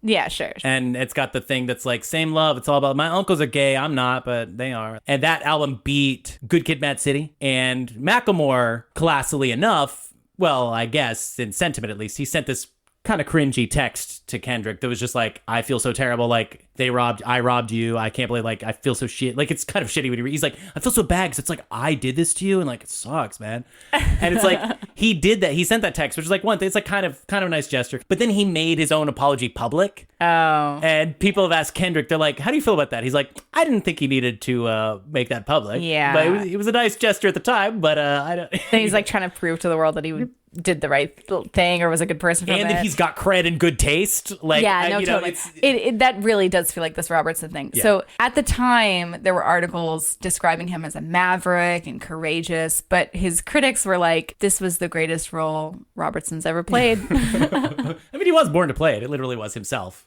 Yeah, getting scammed. Robertson wasn't the only one who was a victim of these forged checks. There was another Hollywood figure, Martin Ritt, who said personally, and this is from a guy who was also been the victim of this I don't investment. think it was that big a deal, really. Like, he's like, basically, he was like, I'm just going to leave it up to the law. And he said, personally, I think Robertson's being self-righteous and a little foolish. I don't think anybody gives a hoot about it out there. He's like, this is Hollywood, man. Come on, we do creative accounting around here. I get it.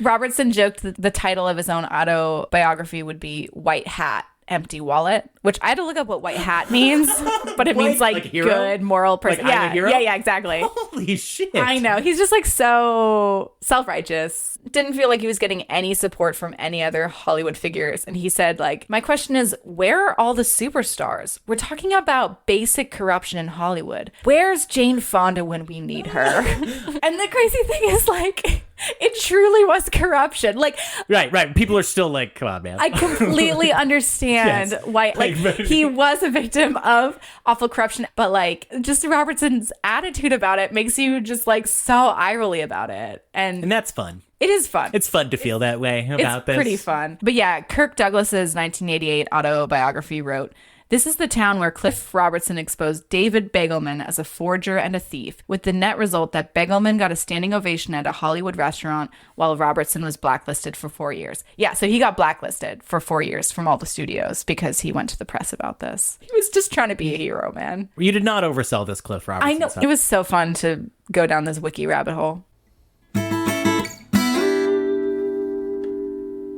Can I just say, like, I wasn't watching this movie thinking, like, Cliff Robertson's the problem with this movie. But afterwards, think about it. Yeah, when De Palma made such good points about it. Yeah. He just doesn't seem that sad. And yet, what he wanted from Robertson was that classical leading man evocative of Jimmy Stewart. He looks like he stepped straight out of Vertigo. As I said, he was in a movie with Kim fucking Novak. Yeah, but so like, in my opinion, it's so much more interesting watching Jimmy Stewart becoming obsessed with he's one of the greatest Madeline actors ever than it is watching Cliff Robertson. Well, there's a thing with, Vertigo. It's Hitchcock said, because the movie was not a success at the time. And in fact, when they saw this, Vertigo was it was not what we think of as Vertigo now. Like it was a Hitchcock movie that was gaining some critical reevaluation, but it was very mixed reaction when it first came out in 1959. Then Hitchcock pulled it from circulation in 1973. They probably saw it like one of the last times that it was available until Hitchcock's death. Hitchcock said, of course, one of the major reasons that he thinks the movie was a failure was Stewart seemed too old to effectively portray this romantically. But I always feel like that's part of the point. He's this old dude obsessed with this young girl. And then they make it even more explicit in Obsession when it's like he is actually obsessed with a younger daughter-ish woman. Can we talk about some themes of this movie, or are you done with Robertson? Or I'm done with Robertson, yeah. This movie is a refurbished Vertigo. It is a Vertigo that has been painted over with another Vertigo. Just like you might say the metaphor of the painting in the movie Obsession.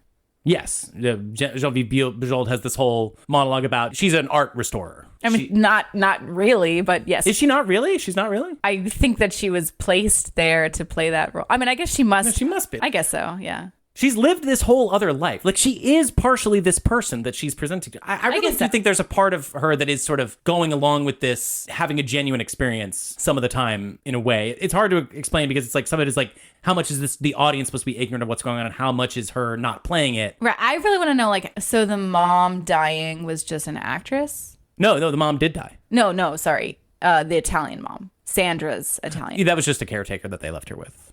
But she was, like, pretending to be... Right. Whatever. Anyways, doesn't make keep going. sense. The theme. Yeah. So, right. This movie is about refurbishing an old way, like an kind old of like masterpiece. New Hollywood versus Old Hollywood. New Hollywood versus Old Hollywood. There is a lot of talk about the New South in the opening and the business dealings of Lithgow and Cliff Robertson. New Orleans. Yeah. Right. Like this idea of like, we're not like the old South. We're going to industrialize and be done with all the old ways. And Cliff Robertson has that thing where he's like, but I hope we can still keep some of the traditions and gentility of the Old South too. And it's like, what is that supposed to mean? Is Cliff Robertson like a racist or like, but I guess it's this meta commentary on taking this old thing, refurbishing it, but hopefully we can still keep some of the grace and the beauty and the classicism that is present in those Hays Code era films. Is it better to want to uncover what's underneath the masterpiece, even if what's underneath is more flawed and fucked up and less worthwhile, or is it better to paper over a new layer, right? I don't know. I mean, it's all very cohesive to me. I think that's this idea of uncovering something in the past is incredibly tied into every aspect of the movie. I agree. Like, just the whole conception of what he's doing, commenting on Hitchcock and what New Hollywood's doing in general. It ties up very satisfyingly if you sort of roll these things around in your mouth. So the incest theme, the final scene is like a birth. It's like she is wheeled down this long canal, right? She's coming through and he's the father rushing to the delivery room, and she's like being wheeled out in a wheelchair. So she's like mother and child. Like she's like that image of like your mother coming from the hospital in the wheelchair, right? This ending scene is supposed to be this cathartic new life. Like they can finally become the roles they were always meant to be, which is father and child. Yes, although it still plays around with that weird like, are they gonna kiss? Their faces are so close, and it's swirling around, the camera's swirling around them as if you're watching the very end scene of a movie where characters are about to kiss. And I know that they're doing the father-daughter thing, but it is still hinting and playing at the incest, yes, even when it's getting resolved as that is also a meta commentary on Hitchcock, the swirling around them. That's like a classic Hitchcock shot. Yeah, the camera movie. And it is an amazing piece of acting, really kind of from both of them, but mostly from Bujold. I do love that ending scene so much. The range of emotion that she goes through is really incredible. They're both having this incredibly earth-shattering series of revelations, and they're constantly shifting what they think about things. Even him, like you see him go through all of these different levels because he was going to kill her a second ago. Like he was going to kill her, and then he realizes she's his daughter. Like he doesn't realize she's his daughter, right? I think he does realize. I think Lithgow. And he was going to kill her, but now he's like, oh, wait, no, I'm psyched you're my daughter. Yeah. Like, I think, and I could be wrong about that, I think that he did know from Lithgow, but I feel like he didn't really solidify until he actually saw her while knowing it was his daughter and seeing her just wanting his love. Yeah. I think one of the most amazing things about that shot, that whole ending scene, is how you don't see his face when he's running up. You know he's going to kill her. You know he has a gun. She can't see his face. She doesn't know that. And what she sees is the money flying in the air, which is visually stunning, that money flying in the air. But it makes you realize that he is choosing to bring the money to save her. And that just makes her so happy. And so you don't see his face as he's running. You don't know how he's going to react. You don't know if he's going to kill her, or you don't know if he's going to accept her. And I love that so much. And it's a callback to an earlier scene in the movie where he's like walking down a hallway and you can't see his face because his face is shrouded in darkness. And you're just like, oh, what is his mood right now? His face is totally obscured. And so I just like that happens like earlier in the movie, and then at the end scene, it's like such a payoff to see that again. And I think might also be a Vertigo reference because there's a scene in the bookstore where the sun is setting and the bookstore is getting darker and darker, and it becomes really hard to see the characters' faces. Yeah. It's a really interesting scene in Vertigo. Anyways, I fucking love that last scene. Yeah, and there's this extra cool effect that I didn't even notice until I watched this little thing with the cinematographer. You know, it's in slow motion, this whole ending. which draws it out even longer, and it's like a long series of shots. Anyways, they only realized after the fact when they slowed it down that the shutter speed was making the fluorescent lights sort of strobe, and they were like, oh my god, Jesus, we fucked up the shots. And then they like looked at it and they're like, oh no, it actually looks amazing. Like, why would we think that was a problem? Like, the cinematographer for this movie is Vilmos Zsigmond, a very prominent new sounds familiar. You know his shit. Okay, so he's worked a lot with Spielberg, Altman, Woody Allen, De Palma. He was a cinematographer on The Long Goodbye, McCabe and Mrs. Miller, Sugarland Express, Close Encounters of the Third Kind, which he won his Oscar for, Deer Hunter, Heaven's Gate. We'll definitely be talking about him a lot. We'll talk about some Altman very soon. Some of his movies I think of as being photographically better than others. I don't think of McCabe as looking the best of any movie, but of course I don't really remember it. Long Goodbye, of course, is beautiful. And yeah, Altman's got incredible cinematography. It's kind of a lot like De Palma. Altman does a lot of similar like zooms and following characters. Not quite as tricky shots as De Palma tends to do, but Altman certainly has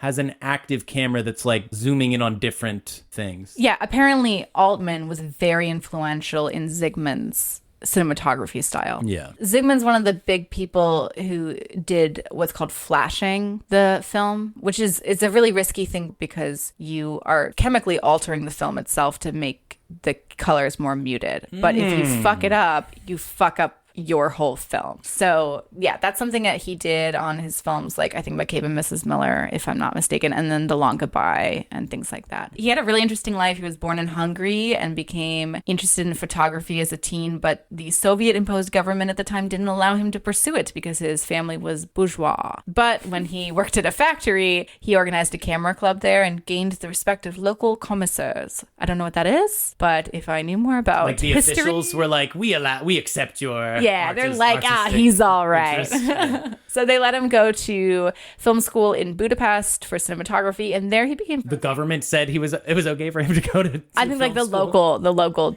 government. And so in Budapest, in film school, he became friends with Laszlo Kovacs, the cinematographer for Easy Riders, and 5 Easy Pieces, and we'll definitely talk about him. And so they became good friends, and together the two of them secretly filmed the 1956 Hungarian Revolution. And they did this by hiding a camera in a shopping bag and shooting the film through a hole that they cut out in the bag. They're like, we're just shopping. Just don't touch my bag. So they escaped, went to America, sold the footage to CBS, who made a documentary about it, narrated by Walter Cronkite. Filmed the Hungarian Revolution. I mean, that's an amazing story. That is an amazing story, yeah. Laszlo, he got going pretty quickly, did Easy Rider and whatnot. Zsigmond took a little bit longer. He started out doing low-budget B-movies, such as the 1964 movie, The Incredibly Strange Creatures Who Stopped Living and Became Mixed-Up Zombies. He did The Incredibly Strange Creatures Who Stopped Living and Became Mixed-Up Zombies? Yeah, have you seen it? Of course, it's a classic MST3K movie. I really want to see it because that title's fucking amazing. Yeah, he did a bunch of low-budget movies like that. That's a crazy movie. Doesn't look that great. Gotta be honest with you. I heard somebody say, I remember the look of that movie. Look, when you look at his reels of his best stuff, that stuff's never going to make it. He helped it out a little bit, but didn't make those movies good. So anyways, he did get his first big break, though, on McCabe and Mrs. Miller, because Laszlo, who, already kind of broke in at that time, recommended him to Altman. And then he made a couple stuff, and then he just became really in demand and was a big new Hollywood dude. And he worked with De Palma a few more times after Obsession. He was the cinematographer for Blowout. A quote from him: "Creating the mood is more important than making everything look beautiful." And he said, Laszlo and I sort of created the nouvelle vague in the U.S., the new wave in the U.S. I probably said that wrong. And he said through simple lighting, but more realistic. That was his thing. This is the camera first aesthetic that De Palma, and I'm realizing it is a very Altman thing too. If the camera is alive enough, you don't have to worry about having perfect compositions. It doesn't even have to be the most elegant camera movement either. There's just so many amazing things. In this movie, the shot, again, another sort of uncovering the seedy underbelly, the first shot of just the smiling waiter, and then it just zooms down and he's got the gun on his belt. It's amazing. Visual storytelling, and it looks weird. The guy's got this giant smile on his face, and then you see the gun, and you're like, okay, now it makes sense. And it looked weird the whole time, but then it snaps into place, and you're like, I get it. This is cool. It seems so simple. I don't get why people are resistant. I mean, I guess it is complicated to do these camera shots. In 2003, Zsigmond was voted one of the most 10 influential cinematographers in history by the International Cinematographers Guild. I was kind of curious what other New Hollywood cinematographers made that list. Let's go. And I just think this is like a nice way to just kind of get a sense of the cinematographers. Well, we hope that this is going to slowly build cinematographer knowledge base for New Hollywood. I'm going to go ahead and just guess Gordon Willis is like number one. Gordon Willis is on it for sure. He's not number one? It's alphabetical. Oh, okay. Yeah. And this is, to be clear, influential cinematographers, because they're like, you can't like rank the best yet. And so, they picked like some people, like the first wave cinematographers, and then they have like their 70s people, and then they got later people too. So of the New Hollywood people, you've got Zsigmond, Gordon Willis, who we talked about on the All the President's Men episode. You've got Haskell Wexler, who we talked about for Thomas Crown Affair, Coming Home, and Days of Heaven. Yeah. And then you've got Vittorio Storaro, who was an Italian cinematographer, but he did Apocalypse Now. I don't think we mentioned him in that episode, but yeah, he did Apocalypse. Somehow didn't mention the cinematography in that Apocalypse. God, that Apocalypse Now episode, man. That's one I want to redo. It was our first. It was our first episode. I feel like maybe 400 episodes we might revisit Apocalypse Now. Yeah, that would be nice. I think we could do something like that for a couple of those early episodes. I'm down for that. So yeah, and there were a couple other 70s people on that list, or there were a couple other people on that list who made 70s movies, but they were more prominent like later on. So yeah, we are slowly going to become better at the cinematography. There's just not that many, honestly, is the thing. Like, this is the meta beauty of this podcast, is we will get to know these particular characters so well. Yeah, I can't wait. This movie's got a very interesting look. It's very gauzy. It's very gauzy. As most De Palma, these Hitchcock movies are, because Hitchcock's kind of like that. Okay, quick question. How do you like the visual look of this movie compared to the visual look of Vertigo? Because for me, I think Vertigo is so lush and vibrant, and I think Obsession is almost a little gaudy. Yeah, well, I mean, Hitchcock, of course, everything's so perfect and precise, and yet he still, especially in Vertigo, loves to throw the wild colors in. De Palma has a little bit more of a palette that all goes together typically. I like how kind of like cheesy and romantic De Palma's look is, especially considering how fucked up most of, like, that is an element. Obsession does share this with the other De Palma movies. I like that he's not as dark and gritty in his look as his work would suggest. Do you know what I mean? I do know what you mean. I kind of like the contrast there. It's another aspect of his work that I find very feminine. Yeah. And like, I'm serious. Like, I actually do think there is a femininity to his work. I am not the only person to have pointed. Again, like I said, there are many feminist scholars who consider his work to be rather feminist. I feel like there is just that feminine quality he is aiming for. And again, maybe it's a fetishized vision of femininity, but it's a softness. Yeah, I know what you're talking about with regards to the visual style. It reminds me of Ebert's review of Obsession, and he's not necessarily talking about the visual style. He's just talking about the movie in general, but it reminds me of this. He said, Obsession is an overwrought melodrama, and that's what I like best about it. Right. I don't just like movies like this. I relish this. And sometimes overwrought excess can be its own reward. If Obsession had been even a little bit more subtle, yes, made even a little more sense on some boring logical plane, it wouldn't have worked. That's my point. Like that, and I guess maybe that would be my argument for why the incest doesn't bug me. Like, if this was a thing where it was like more real, like, this movie does still feel so, even though it's set in the real world, set explicitly in 1975, it's set in the modern era or whatever, the characters are kind of out of time. There is this dreamlike quality to it. Their actions are impossible and ridiculous. Maybe that is an element of why stuff like the macabre humor in De Palma, to me, I know that I don't have to be worried about this or take it too seriously. Here's how it would have worked for me. If it had kept an air of mystery the entire time, hinted at the incest and suggested it, maybe never explicitly said, like, that's the answer. As long as there was the air of mystery and you didn't really know one way or the other, I would have liked this movie a lot more. I would have liked it if it was more subtle. You know, like Ebert said, like, if they tried to make more sense. Like, I wish it made less sense. I wish there was less of a cohesive thing. I wish that it was just kind of more of a moody feeling movie. Because Vertigo, I find Hitchcock movies extremely comforting. Yes, I put them same on when I want to fall asleep. Right. The other day was a Sunday morning and it was raining and gloomy out, and I put on Vertigo and it just made me so happy to watch. One of the most depressing movies ever. Like, a movie is suffused with sadness but and pain. it still was so but comforting. Exactly, yeah. And Obsession almost gave me sort of that feeling in the beginning, but then when they explicitly make it about incest, then it's like it takes it away from me. So yeah, if it had just backed away from it, I could see that. Had the hint of it, yeah. Like maybe you just never know. Like he's Right. really wondering, but he'll never know. Really quick, while we're on this, would you prefer the original ending? The ending's great. The original Schrader's original ending, Right, which is what caused their Schrader. cleave. We didn't even mention, this is Paul Schrader wrote this movie. This came out the same year as Taxi Driver. Yeah. So he is not known yet as a screenwriter. He and De Palma collaborating on a movie in the same year that they both have 2 movies coming out, and this is the lesser movie for both of them. Yeah, it's crazy. Yeah. Actually, this movie is full of people working on stuff right before they get their next big thing, like De Palma and... Pujols, kind of, to a degree, and Lithgow. You've also got editor Paul Hirsch, who maybe we'll talk about a little bit possibly, who's about to get his Oscar for his editing work on Star Wars in 1977. So De Palma, Schrader, Hirsch, they're all just about to get huge hits after making this movie. And, well, I'll just say this now. So Paul Hirsch, the editor, he worked on a bunch of stuff. So he's like a big New Hollywood person. He got his start with De Palma. His first movie that he was an editor on was Hi Mom with De Palma in 1970. And then he did Sisters and Phantom of Paradise and then Obsession. Yeah, I mean, and Schrader, like, De Palma was originally given Taxi Driver, the script. Sometimes he said one thing, which is like, I didn't think it was commercial enough. And other times he said, I think it's more suited to Marty's style. I think both of which are true. Like, it's hard for me to imagine De Palma being that invested in Travis Bickle. Yeah. He really is not interested in interrogating that kind of dry, masculine worldview. I feel like that's something that he is not well suited for. He was correct to see. And yeah, I mean, I think like Marty has a darker worldview than De Palma in a weird way.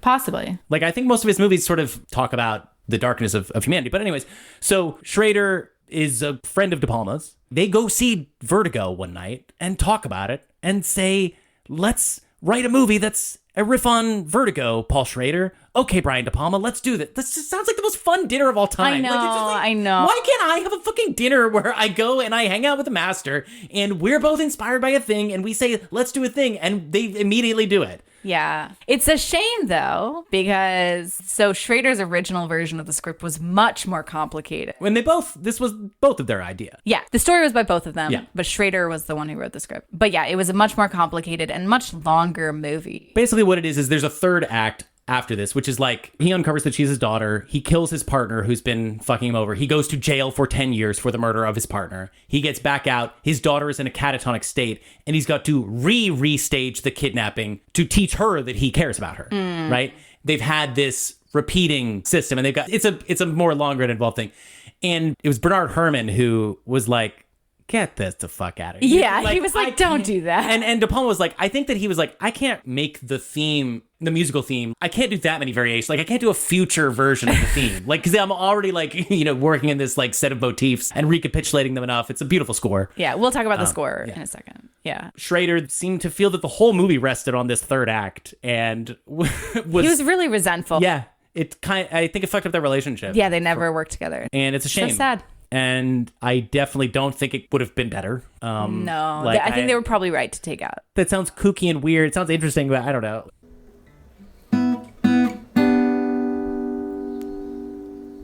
Bernard Herrmann? We can talk Herrmann. I mean, we've talked about we're sort of working backwards from the end of his life. We did Taxi Driver, which is his last score. And his second to last, and this one came out the same year. And so it was like very soon before Taxi Driver. And he was nominated for both scores. Yeah, the same year. For the Oscars. Yeah. I mean, he was dead. So they were probably like, come on, we can give him the posthumous double nom. Yeah. So when Herrmann gave De Palma his written score, he inscribed it, with thanks for the finest film of my musical life. Yeah. They said that he was weeping when he saw it with the music, and the editor, wasn't him Paul Hirsch? Yeah, Hirsch. Yeah. He said, what's wrong? And Herrmann says, I don't remember writing it. It's so beautiful. It's so lovely. Yeah. It's kind of him doing a Bernard Herrmann score. He did the score to Vertigo, too. And he's reusing some of the musical cues in Vertigo. So let's go ahead and play the first 15 seconds of the Vertigo score.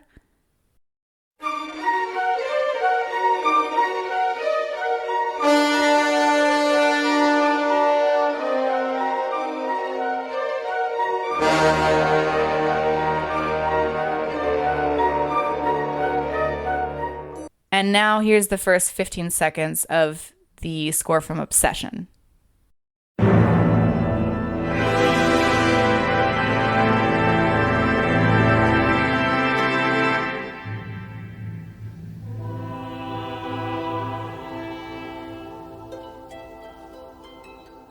So they're pretty similar. And now, here's a little bit from the 1979 Stephen Sondheim musical Sweeney Todd, which he acknowledges publicly is a Bernard Herrmann tribute. She will be waiting, waiting. Your obedient, humble servant, Sweeney Todd. I was going to think of, like, what else could I say? And now here is... And here's Taxi Driver, the beginning of Taxi Driver, because it has, like, a similar, like, powerful opening, the way Obsession has a powerful opening.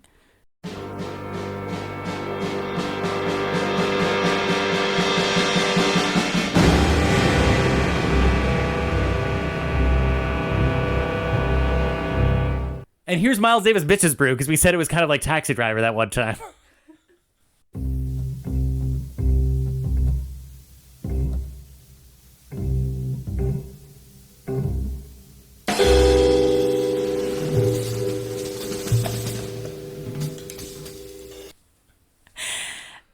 Here's a little bit of Kate Bush's Wuthering Heights, because I'm about to see a Kate Bush cover band in concert, and I can't wait.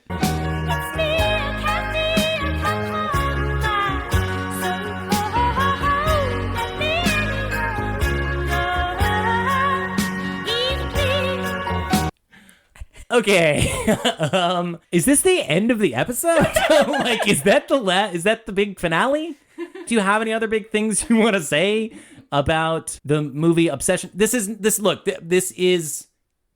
minor De Palma by anybody's estimation. Yeah. Like, it just, the guy made a lot of movies, made a lot of great movies. This movie, I would say, we'll talk about the rating in a second, but, like, it's a little underseen. I think more people could check this one out. Yeah. I don't know if it's going to change anybody's life. No, but it's fun. It's a fun watch. It's good.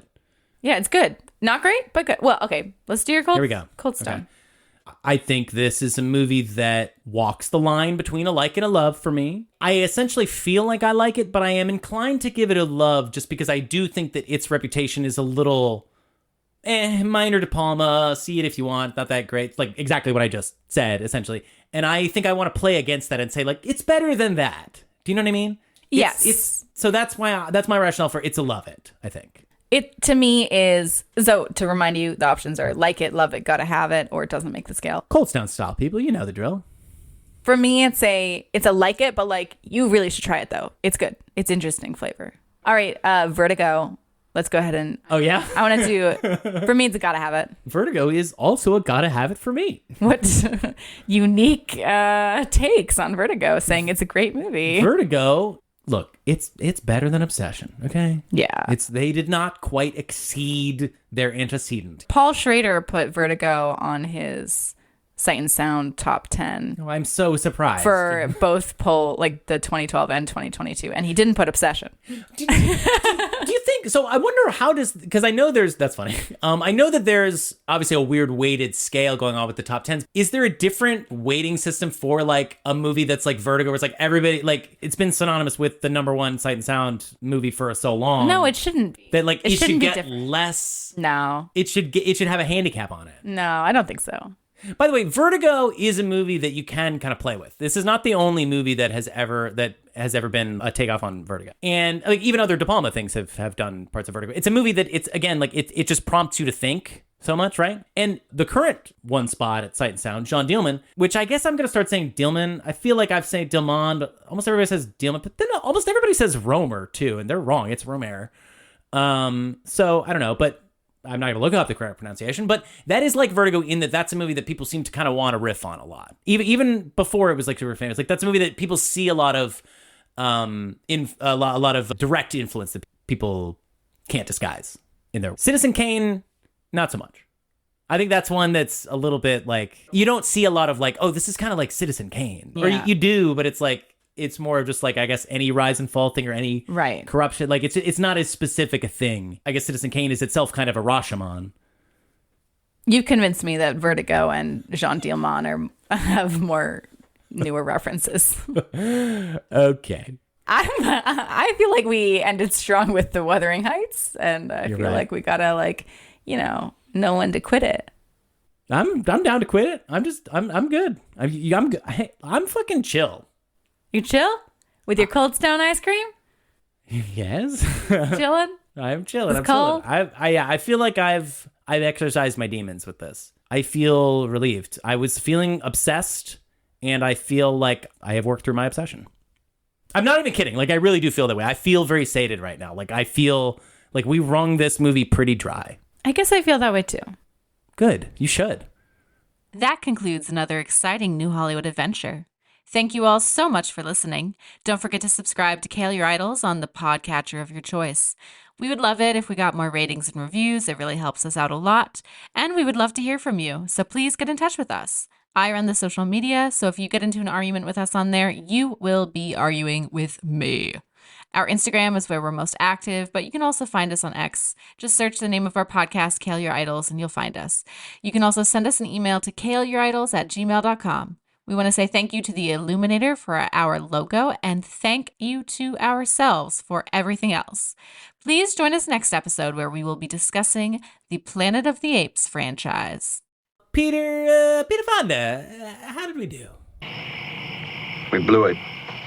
Marlon Brando.